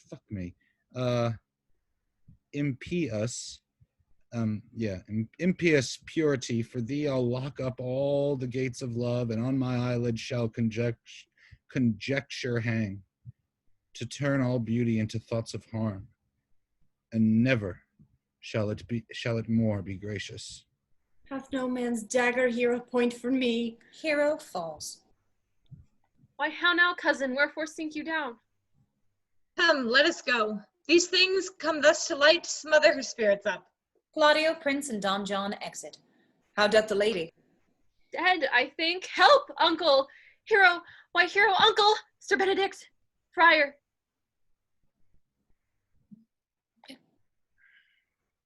O fate, take not away thy heavy hand. Death is the fairest cover for her shame that may be wished for. How now, cousin Hero? Hero stirs. Have comfort, lady. Dost thou look up? Yea, wherefore should she not? Wherefore? Why doth not every earthly thing cry shame upon her? Could she here deny the story that is printed in her blood? Do not live, hero, do not ope thine eyes, for did I think thou wouldest not quickly die, thought I thy spirits were stronger than thy shames, myself would, and on the rearward of reproaches, strike at thy life. Grieved I had but one child, I for that at frugal nature's fame. Oh, one too much by thee. Why had I one?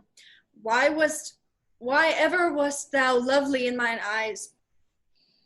Why had I not with charitable hand took up a beggar's issue with my gates, who smirched thus and mired with infamy, I might have said, no part of it is mine. This shame derives itself from the unknown loins, but mine, and mine I loved, and mine I praised, and mine that I was proud of, mine so much that I myself was to myself not mine, and that I myself was to myself not mine. Valuing her, why she is fallen into a pit of ink that the wide sea hath drops too few to wash her clean again, and salt too little, which may season give to her foul and tainted flesh. Sir, be patient. For my part, I am so attired in wonder, I know not what to say. Oh, on my soul, my cousin is belied. Lady, were you her bedfellow last night? No, truly not, although until last night I have this 12-month been her bedfellow.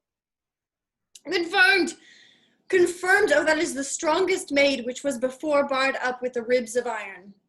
Would the two princes lie, and Claudio lie, who loved her so that speaking of her foulness, washed it with tears? Hence from her, let her die. Hear me a little, for I have only silent been so long, and given way unto this course of fortune by noting of the lady. I have marked 1,000 blushing apparitions to start in her face. 1,000 innocent shames and angel whiteness beat away those blushes, and in her eyes there hath appeared a fire to burn the errors that these princes hold against her maiden truth. Call me a fool, trust not my reading nor my observations, which with experimental seal doth warrant the tenor of my book. Trust not my image, my reverence, calling nor divinity. If the sweet lady lie not guiltless here under some biting error. Friar, it cannot be. Thou seest that all the grace that she has left is that she will not add to her damnation a sin of perjury. She not denies it. Why seekest thou then to cover with excuse that which appears in proper nakedness? Lady, what man is he you are accused of? They know that do accuse me. I know none. If I know more of any man alive than that which maiden modesty doth warrant, let all my sins lack mercy. O my father, prove you that any man with me conversed at hours unmeet, or that I yesternight maintained the change of words with any creature. Refuse me, hate me, torture me to death. There is some strange misprison in this princess. 2 of them have the very bent of honor. And if their wisdoms be misled in this, the practice of it lives in John the Bastard, whose spirits toil in frames of villainy. I know not if they speak but truth of her. These hands shall tear her. If they wrong her honor, the proudest of them shall well hear of it. Time hath not yet so dried this blood of mine, nor age so eat up my invention, nor fortune made such havoc of my means, nor my bad life reft me so much of friends. But they shall find, awaken in such a kind, both strength of limb and policy of mind, ability in means and choice of friends to quit me of them thoroughly. Pause a while, and let me counsel sway you in this case. Your daughter here, the princess, left for dead. Let her a while be secretly kept in, and publish it that she is dead indeed. Maintain a mourning ostentation, and on your family's old monument hang mournful epitaphs, and do all rites that apparition unto a burial. What shall become of this? What will this do? Marry, this well-carried child on her behalf, change slander to remorse. That is some good, but not for that dream I on this strange course, but on this trivial look of greater birth. She dying, as it must be so maintained upon the instant that she was accused, shall be lamented, pitied, and excused of every hearer. For it so falls out that what we have we prize not to the worth whilst we enjoy it, but being lacked and lost, why then we rack the value, then we find the virtue that possession would not show us while it was ours. So will it fare with Claudio when he shall hear she died upon his words?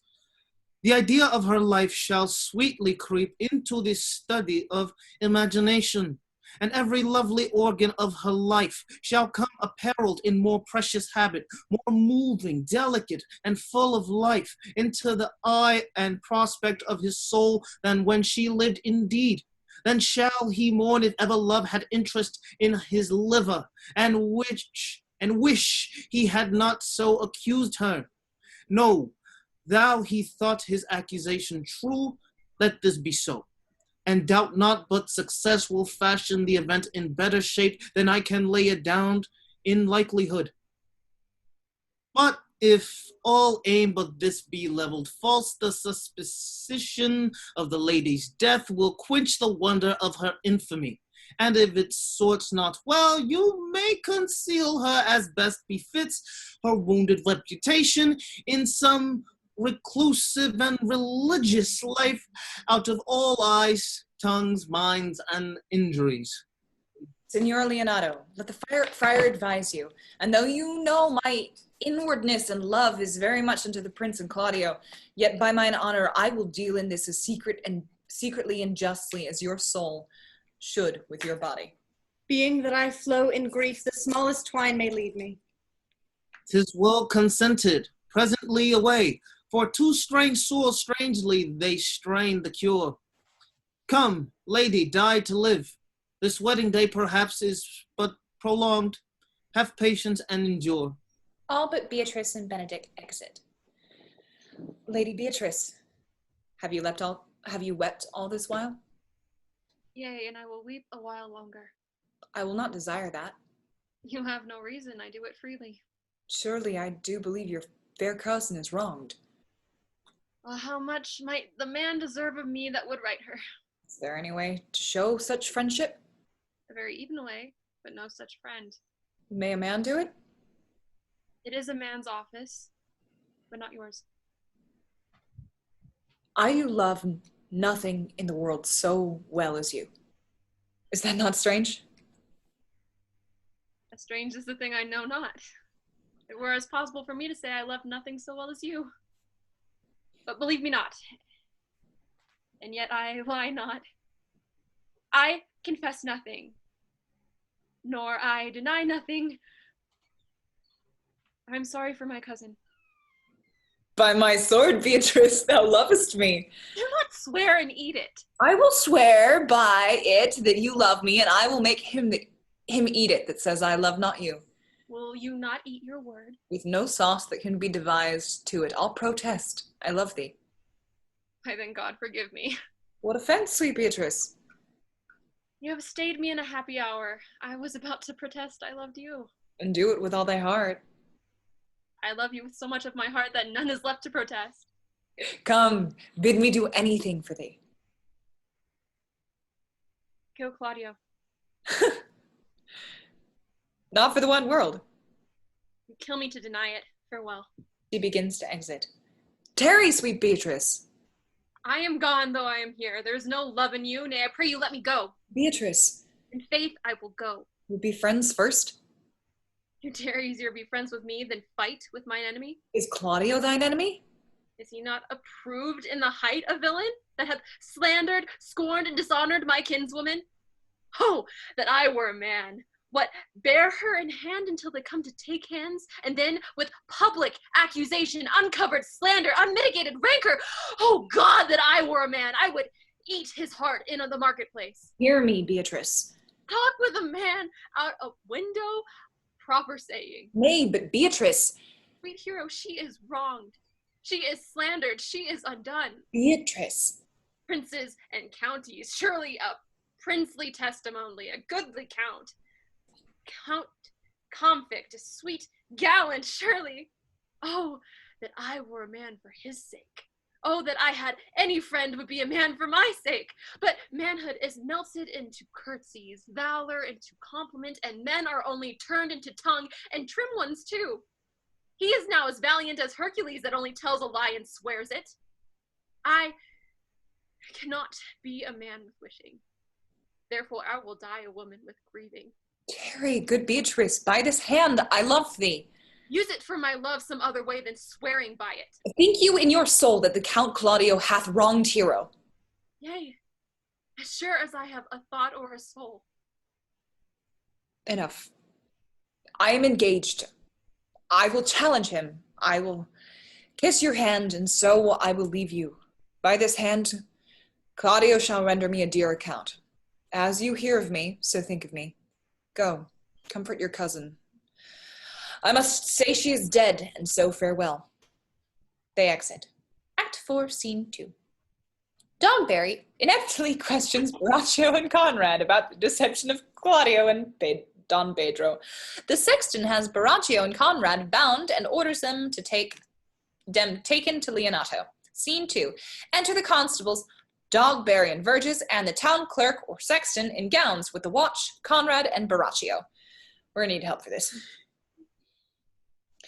Is our whole assembly appeared?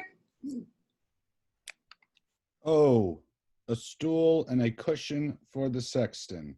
A stool is brought in, the sexton sits. Which be the malefactors? Mary, that am I and my partner. Nay, that's certain. We have the exhibition to examine. But which are the offenders that are to be examined? Let them come before Master Constable. Yea, Mary, let them come before me. Conrad and Borachio are brought forward. What is your name, friend? Borachio. Pray, write down Borachio. Yours, sir? I am a gentleman, sir, and my name is Conrad. Write down Master, Gentleman, Conrad. Masters, do you serve God? Yea, sir, we hope. Write down that they hope they serve God. And write God first, for God defend, but God should go before such villains. Masters, it is proved already that you are a little better than false knaves, and it will go near to be thought so shortly. How answer you for yourselves? Marry, sir, we say we are none. A marvellous witty fellow, I assure you, but I will go about with him. Come you hither. Sirrah, a word in your ear. Sir, I say to you, sir, I say to you, it is thought you are false knaves. Sir, I say to you, we are none. Well, stand aside. For God, they are both in a tale. Have you written down that they are none? Master Constable, you go not the way to examine. You must call forth the watch that are their accusers. Yea, Mary, that's the eftest way. Let the watch come forth. Masters, I charge you in the prince's name, accuse these men. This man said, sir, that Don John, the prince's brother, was a villain. Write down Prince John villain. Why, that is flat perjury to call a prince's brother a villain. Master Constable. Pray thee, fellow peace. I do not like thy look, I promise thee. What heard you say him else? Mary, that he had received 1,000 ducats of Don John for accusing the lady hero wrongfully. Flat burglary as ever was committed. Yea, by mass, that it is. What else, fellow? And that Count Claudio did mean upon his words to disgrace Hero before the whole assembly and not marry her. Whoa! Villain! Thou wilt be condemned into everlasting redemption for this. What else? This is all. And this is more, masters, than you can deny. Prince John is this morning secretly stolen away. Hero was in this manner accused, in this very manner refused, and upon the grief of this suddenly died. Master Constable, let these men be bound and brought to Leonato's. I will go before and show him their examination. He exits. Come, let them be opinioned. Let them be in the hands. Ah, coxcomb. The gods, my life! Where's your section? Let him write down the prince's officer coxcomb. Come, bind them, thou naughty varlet. Away, you are an ass. You are an ass. Suspect my place? Dost thou not suspect my ears? Oh, that he were there to write me down an ass. But masters, remember that I am an ass, though it not be written down.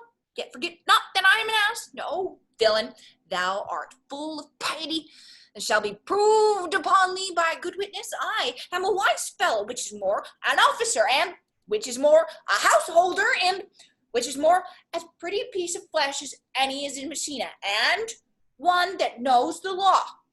Go to, and a rich fellow enough.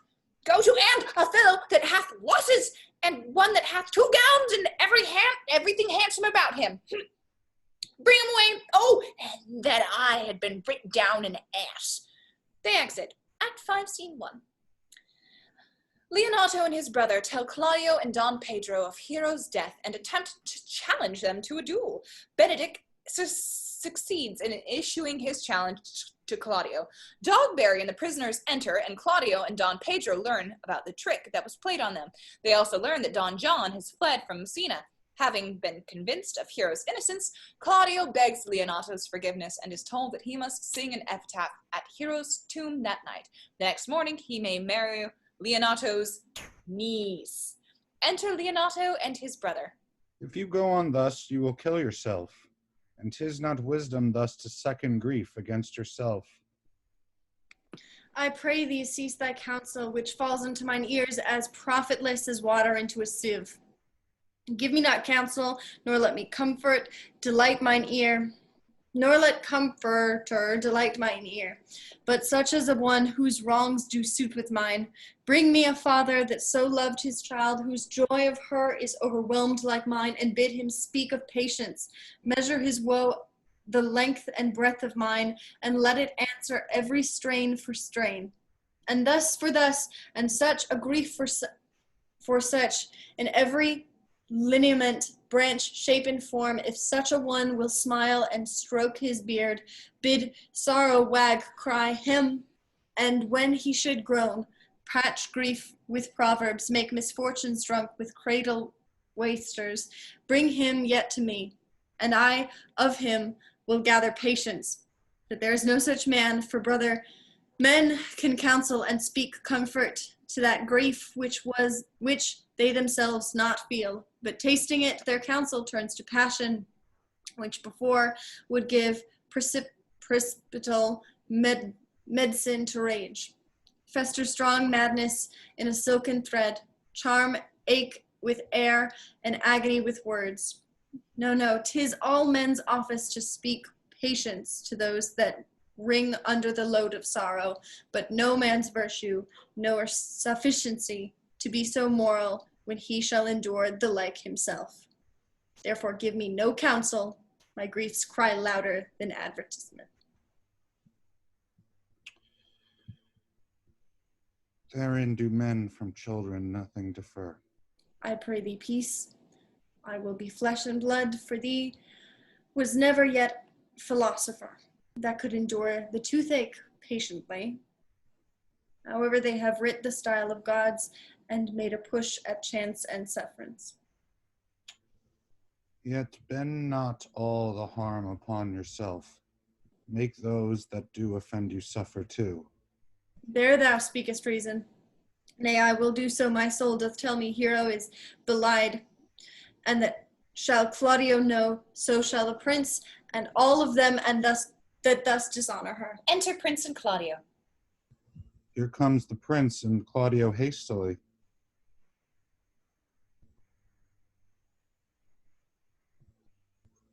Good evening. Good evening. Good day to both of you. Hear you, my lords. We have some haste, Leonardo. Some haste, my lord. Well, fare you well, my lord. Are you so hasty now? Well, all is one. Nay, do not quarrel with us, good old man. If he could right himself with quarreling, some of us would lie low. Who wrongs him? Marry, thou dost wrong me, thou dissembler, thou. Nay, never lay thy hand upon thy sword. I fear thee not. Mary, beshrew my hand if it should give your age such cause of fear. In faith, my hand meant nothing to my sword. Tush, tush, tush, rush. Ban, never fleer and jest at me. I speak not like a dord or a fool, as under privilege of age to brag. What I have done, being young, or what would do were I not old, know, Claudio, to thy head. Thou hast so wronged mine innocent child and me that I am forced to lay my reverence by, and with gray hairs and bruise of my days do challenge thee to a trial of man. I say thou hast belied mine innocent child. Thy slander hath gone through and through her heart, and she lies buried with her ancestors. Oh, in a tomb where ne'er scandal slept, save this of hers, framed by thy villainy. My villainy? Thine, Claudio, thine, I say. You say not right, old man. My lord, I'll prove it on his body if he dare, despite his nice fence and active practice, his May of youth and blossom of lusthood. Away! I will not have to do with you. Canst thou so daft me?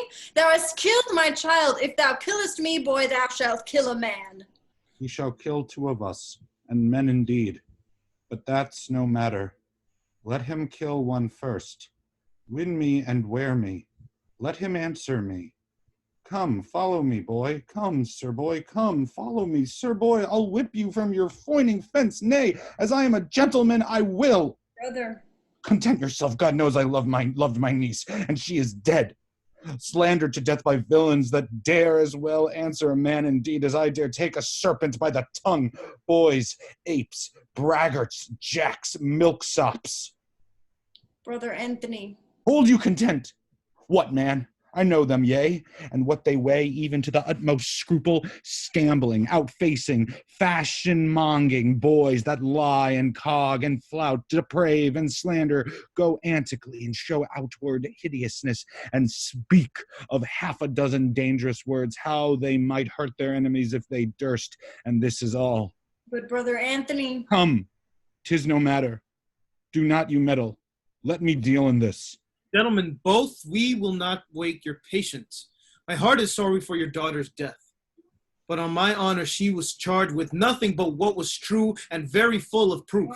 My lord. I will not hear you. No? Come, brother, away. I will be heard. And shall. Or some of us will smart for it. Leonato and his brother exit. Enter Benedict. See, here comes the man we want to seek. Now, senor, what news? Good day, my lord. Welcome, senor. You are almost come to part, almost afraid. We had like to have had our two noses snapped off with two old men without teeth. Leonato and his brother, what thinkst thou? Had we fought, I doubt we should have been too young for them.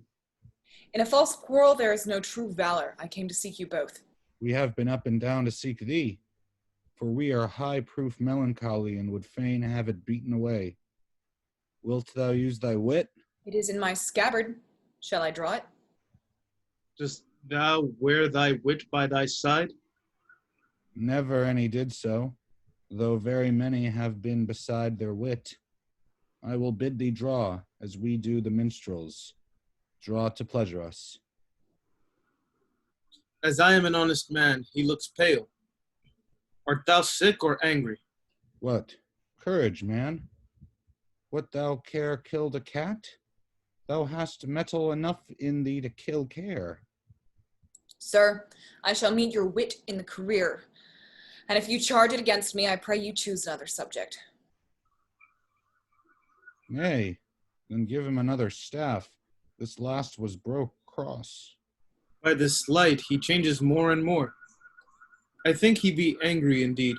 If he be, he knows how to turn his girdle. Shall I speak a word in your ear? God bless me from a challenge. You are a villain. I jest not. I will make it good how you dare, with what you dare and when you dare. Do me the right, or I will protest your cowardice. You have killed a sweet lady, and her death shall fall heavy on you. Let me hear from you. Well, I will meet you, so I may have good cheer.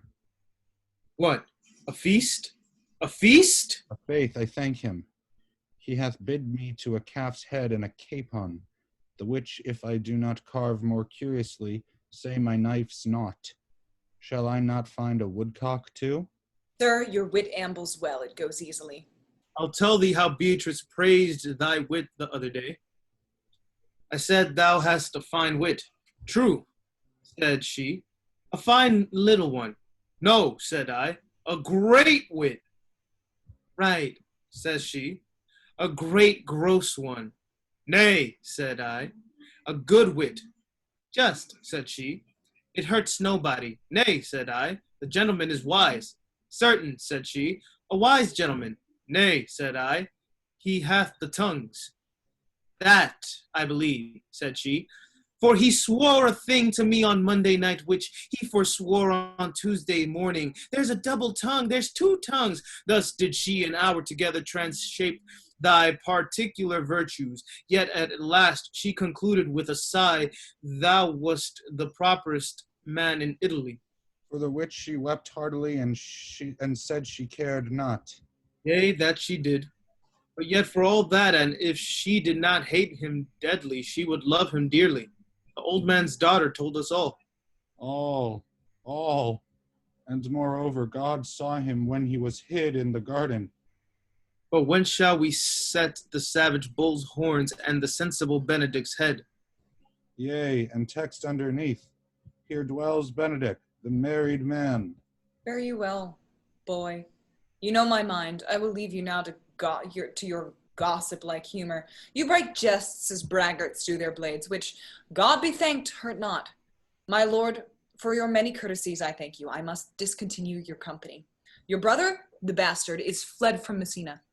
You have among you killed a sweet and innocent lady, for my lord Lackbeard there. He and I shall meet, and then peace be with him. Benedict exits. He is in earnest. In most profound earnest, and I'll warrant you, for the love of Beatrice. And hath challenged thee? Most sincerely. What a pretty thing man is when he goes in his doublet and hose and leaves of his wit. He is then a giant to an ape, but then is an ape a doctor to such a man? But soft you, let me be. Pluck up my heart and be sad. Did he not say his brother was fled? Enter constables, Dog, Barry, and Verges, and the watch with Conrad and Baraccio. Come you, sir. If justice cannot tame you, she shall never weigh more reasons in her balance. Nay, and you be a cursing hypocrite once, you must be looked to. How now? 2 of my brother's men bound? Baraccio, 1. Hearken after their offense, my lord. Officers, what offense have these men done? Marry, sir, they have committed false report. Moreover, they have spoken untruths. Secondarily, they are slanderers. 6th and lastly, they have belied a lady. Thirdly, they have verified unjust things. And to conclude, they are lying knaves. First, I ask thee what they have done.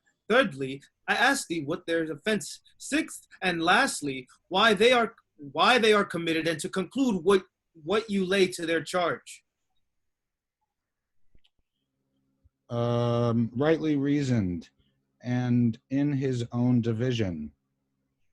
And by my troth, there's one meaning well suited. Who have you offended, masters, that you are thus bound to your answer? This learned constable is too cunning to be understood. What's your offense? Sweet prince, let me go no further to mine answer.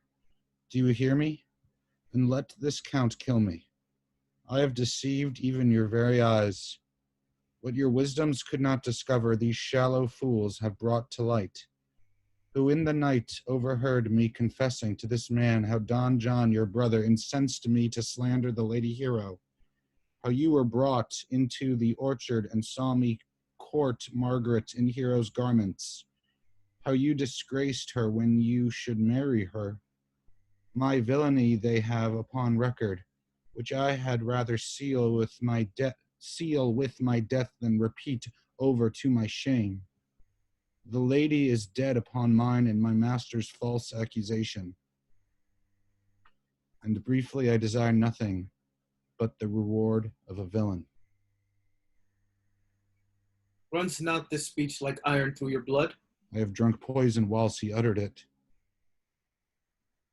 But did my brother set thee on to this? Yea, and paid me richly for the practice of it. He is composed and framed of treachery, and fled he is upon this villainy. Sweet hero, now thy image doth appear in the rare semblance that I loved at first. Come, bring away the plaintiffs. By this time our sexton hath reformed. Signor Leonato, oh God, I thought I misread that for a second, but it's just Dogberry. By this time our sexton hath reformed. Signor Leonato of the matter, and masters, do not forget to specify when, time, and place shall serve that I am an ass. Here comes Master Signor Leonato, and the sexton too. Enter Leonato, his brother, and the sexton. Which is the villain? Let me see his eyes, that when I note another man like him, I may avoid him. Which of these is he? If you would know you are wronger, look on me. Art thou the slave that with thy breath hast killed mine innocent child? Yea, even I alone. No, not so, villain. Thou belittlest thyself. Here stand a pair of honorable men. A third has fled that had a hand in it.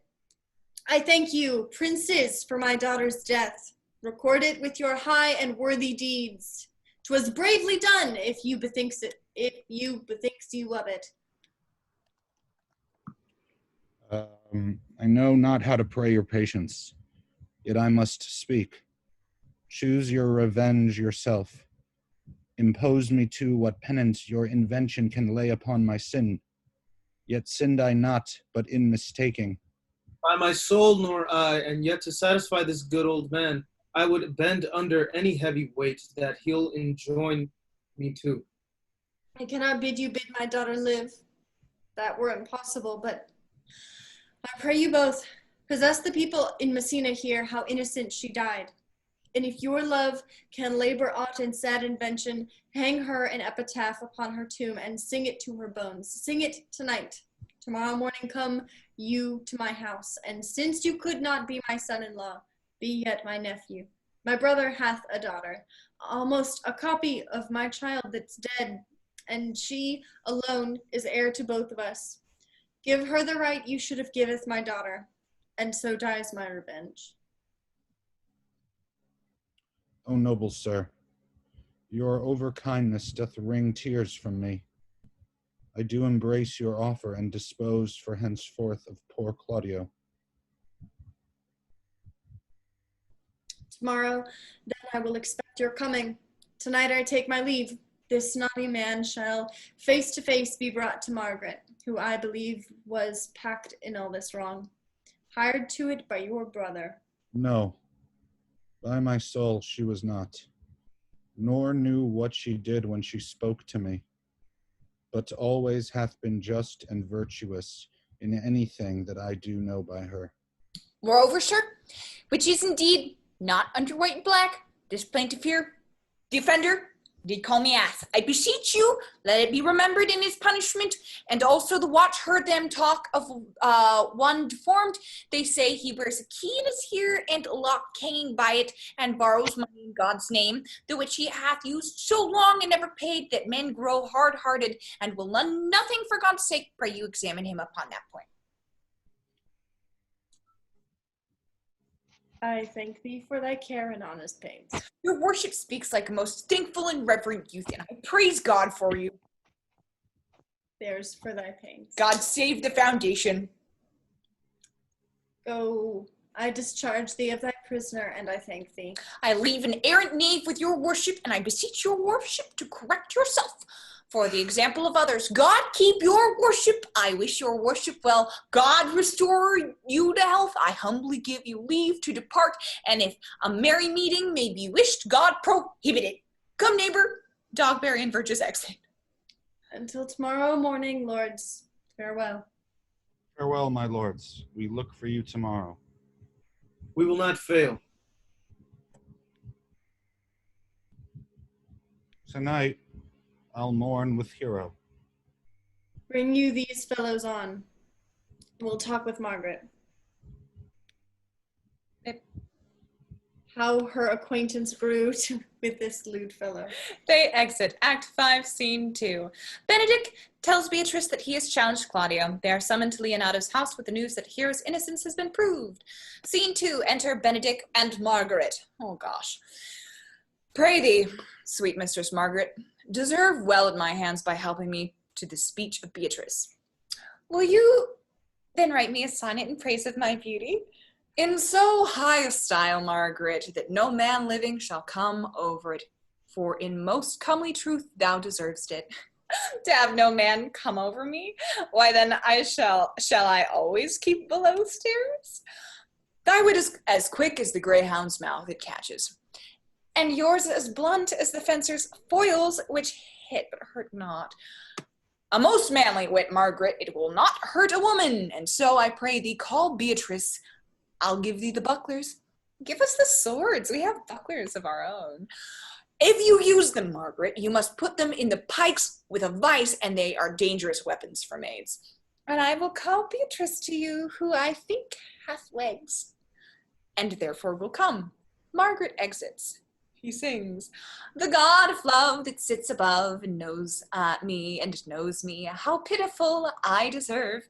I mean in singing, but in loving, Leander the good swimmer, Troilus the first employer of panders, and a whole book full of these quantum carpetmongers whose names yet run smoothly in the even road of blank verse.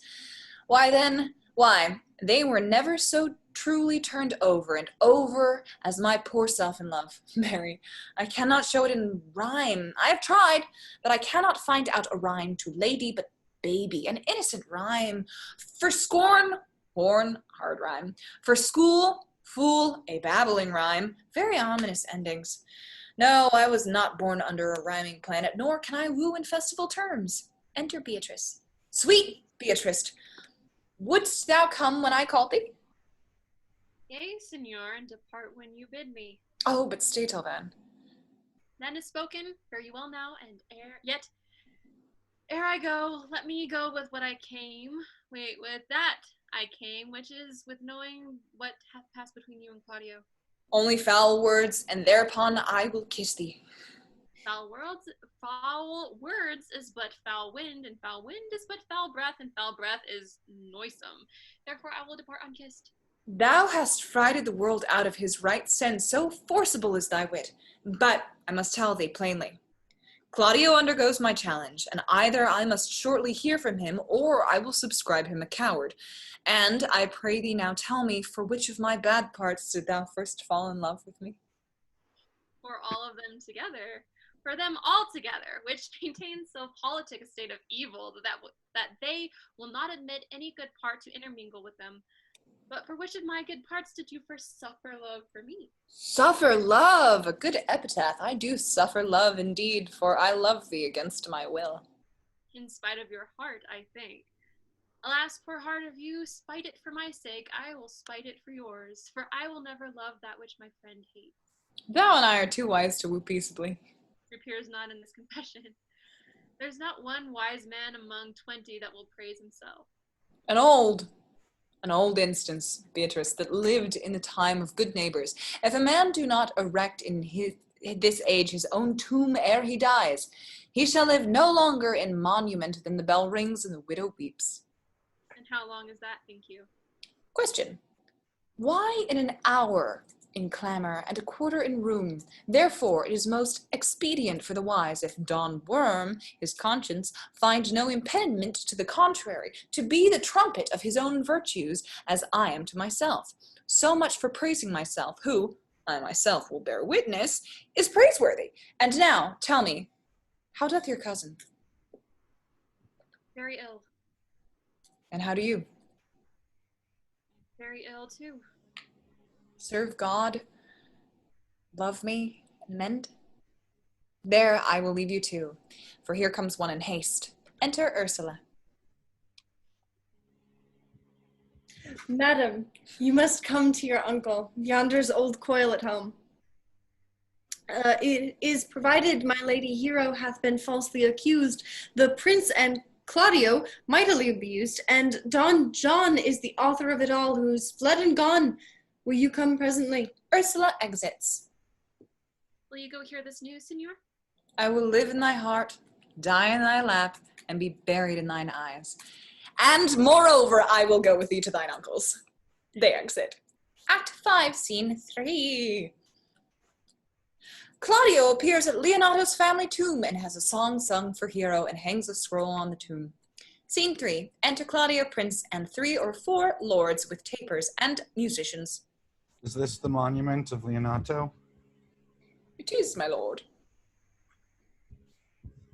Done to death by slanderous tongues, was the hero that here lies. Death, in guerdon of her wrongs, gives her fame which never dies. So the life that died with shame lives in death with glorious fame. He hangs up the scroll. Hang thou there upon the tomb, praising her when I am dumb. Now music, sound, and sing your solemn hymn. Song. Pardon, goddess of the night, those that slew thy virgin night. For the which with songs of woe, round about her tomb they go. Midnight, assist our moan, help us to sigh and groan heavily, heavily. Graves yawn and yield your dead, till death be uttered, heavily, heavily. Now unto thy bones good night. Yearly will I do this right. Good morrow, masters. Put your torches out. The wolves have preyed, and look, the gentle day before the wheels of Phoebus round about dapples the drowsy east with spots of gray. Thanks to you all, and leave us. Fare you well. Good morrow, masters. Each has his several way. Lords and musicians exit. Come, let us hence and put on other weeds, and then to Leonato's we will go. Hymen now with luckier issue speeds than this for whom we rendered up with this woe. They exit. Act 5, Scene 4. Claudio and Don Pedro appear for the second wedding. The women enter masked. When Claudio takes the hand of Leonato's niece, agreeing to marry her, she unmasks and he learns that she is Hero. Benedict and Beatrice agree to marry, but only out of pity for each other. Love poems each has written to the other are produced, and prove that they do, in fact, love each other. Claudio is forgiven by all, and a double wedding is set to follow the closing dance. Scene 4. Enter Leonato, Benedict, Beatrice, Margaret, Ursula, Leonato's brother, Friar, and Hero. Did I not tell you she was innocent? So are the prince and Claudio, who accused her upon the error that you heard debated. But Margaret was in some fault for this, although against her will, as it appears, in the true course of all the question. Well, I am glad that Well, I am glad that all things sort so well. And so am I, being else by faith and force to call young Claudio to a reckoning for it. Well, daughter, and you, gentlewomen all, withdraw into a chamber by yourselves, and when I send for you, come hither, masked. The priest and the prince and Claudio promised by this hour to visit me. You know your office, brother. You must be father to your brother's daughter, and give her to young Claudio. The ladies exit. Which I will do with confirmed countenance. Friar, I must entreat your pains, I think. To do what, senor? To bind me, or undo me, one of them. Signor Leonato, truth it is, good signor. Your niece regards me with an eye of favor. That I, my daughter, lent her, 'tis most true. And I do, with an eye of love, requite her. The sight whereof I think you had from me, from Claudio and the prince. But what's your will? Your answer, sir, is enigmatical, but for my will is your goodwill, may stand with ours this day to be conjoined in the state of honorable marriage, in which, good friar, I shall desire your help. My heart is with your liking. And my help. Here comes the prince and Claudio. Enter Prince and Claudio and 2 or 3 other. Good morrow to this fair assembly. Good morrow, Prince. Good morrow, Claudio. We here attend you, and you yet determined today to marry with my brother's daughter? I'll hold my mind, were she an Ethiop. Call her forth, brother. Here's the friar's ready. Leonato's brother exits. Good morrow, Benedict.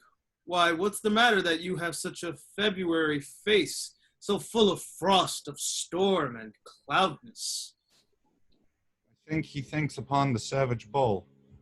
Tush, fear not, man. We'll tip thy horns with gold, and all Europa shall rejoice at thee, as once Europa did at lusty Jove, when he would play the noble beast in love. Bull Joe, sir, had an amiable low, and some such strange bull leapt your father's cow, and got a calf in that same noble feat, much like you, for you have just a spleet. For this I owe you. Here comes other reckonings. Enter Leonato's brother, Hero, Beatrice, Margaret, and Ursula, the ladies masked. Which is the lady I must seize upon? This same is she, and I do give you her. Why then, she's mine. Sweet, let me see your face. No, that you shall not see till you take her hand before this friar and swear to marry her. Give me your hand before this holy friar. They take hands. I am your husband, if you like of me. And when I lived, I was your other wife, and when you loved, you were my other husband. She unmasks. Another hero! Nothing certainer. One hero died defiled, but I do live, and surely as I live, I am a maid. The former hero that is dead. She died, my lord, but whilst her slander lived.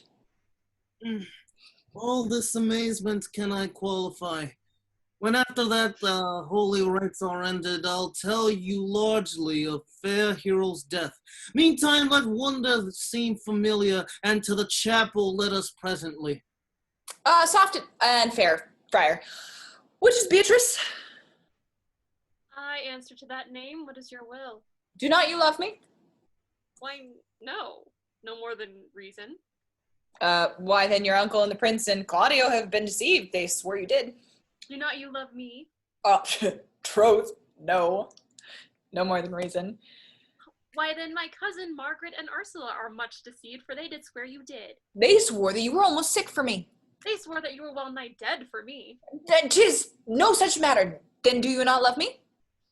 No, truly, but in friendly recompense. Ah, that's not my line. Come, cousin, I am sure you love the gentleman. And I'll be sworn upon that he loves her. For here is a paper written in his hand, a halting sonnet of his own pure brain, fashioned to be a Chris. Shows the paper. And here's another writ in my cousin's hand, stolen from her pocket, containing her affection unto Benedick. He shows the paper. Ah, miracle! Here's our own hands against our hearts. Come, I will have thee, but by this light I'll take thee for pity. I would not deny you, but by this good day I yield upon great persuasion, and partly to save your life, for I was told you were in a consumption. Oh, peace! I will stop your mouth. They kiss. How dost thou benedict the married man? I'll tell thee what, Prince. A college of wit-crackers cannot flout me out of my humor. Dost thou think I care for a satire or an epigram? No. If a man will be beaten with brains, he shall wear nothing handsome about him. In brief, since I do purpose to marry, I will not think to any purpose that the world can say against it, and therefore never flout at me for what I have said against it. For man is a giddy thing, and this is my conclusion. For thy part, Claudio, I did think to have beaten thee, but in that thou art like to be my kinsman, live unbruised, and love my cousin. I had well hoped thou wouldst have denied, Beatrice, that I might have cudgelled thee out of thy single life, to make thee a double dealer, which out of question thou wilt be, if my cousin do not look exceeding narrowly to thee. Come, come, we are friends. Let us have a dance ere we are married, that we may lighten our own hearts and our wives' heels. Babe. We'll have dancing afterward. First of my word, therefore, play music, Prince. Thou art sad. Get thee a wife. Get thee a wife. There is no staff more reverend than one tipped with horn. Enter messenger. My lord, your brother John is taken flight and brought with armed men back to Messina.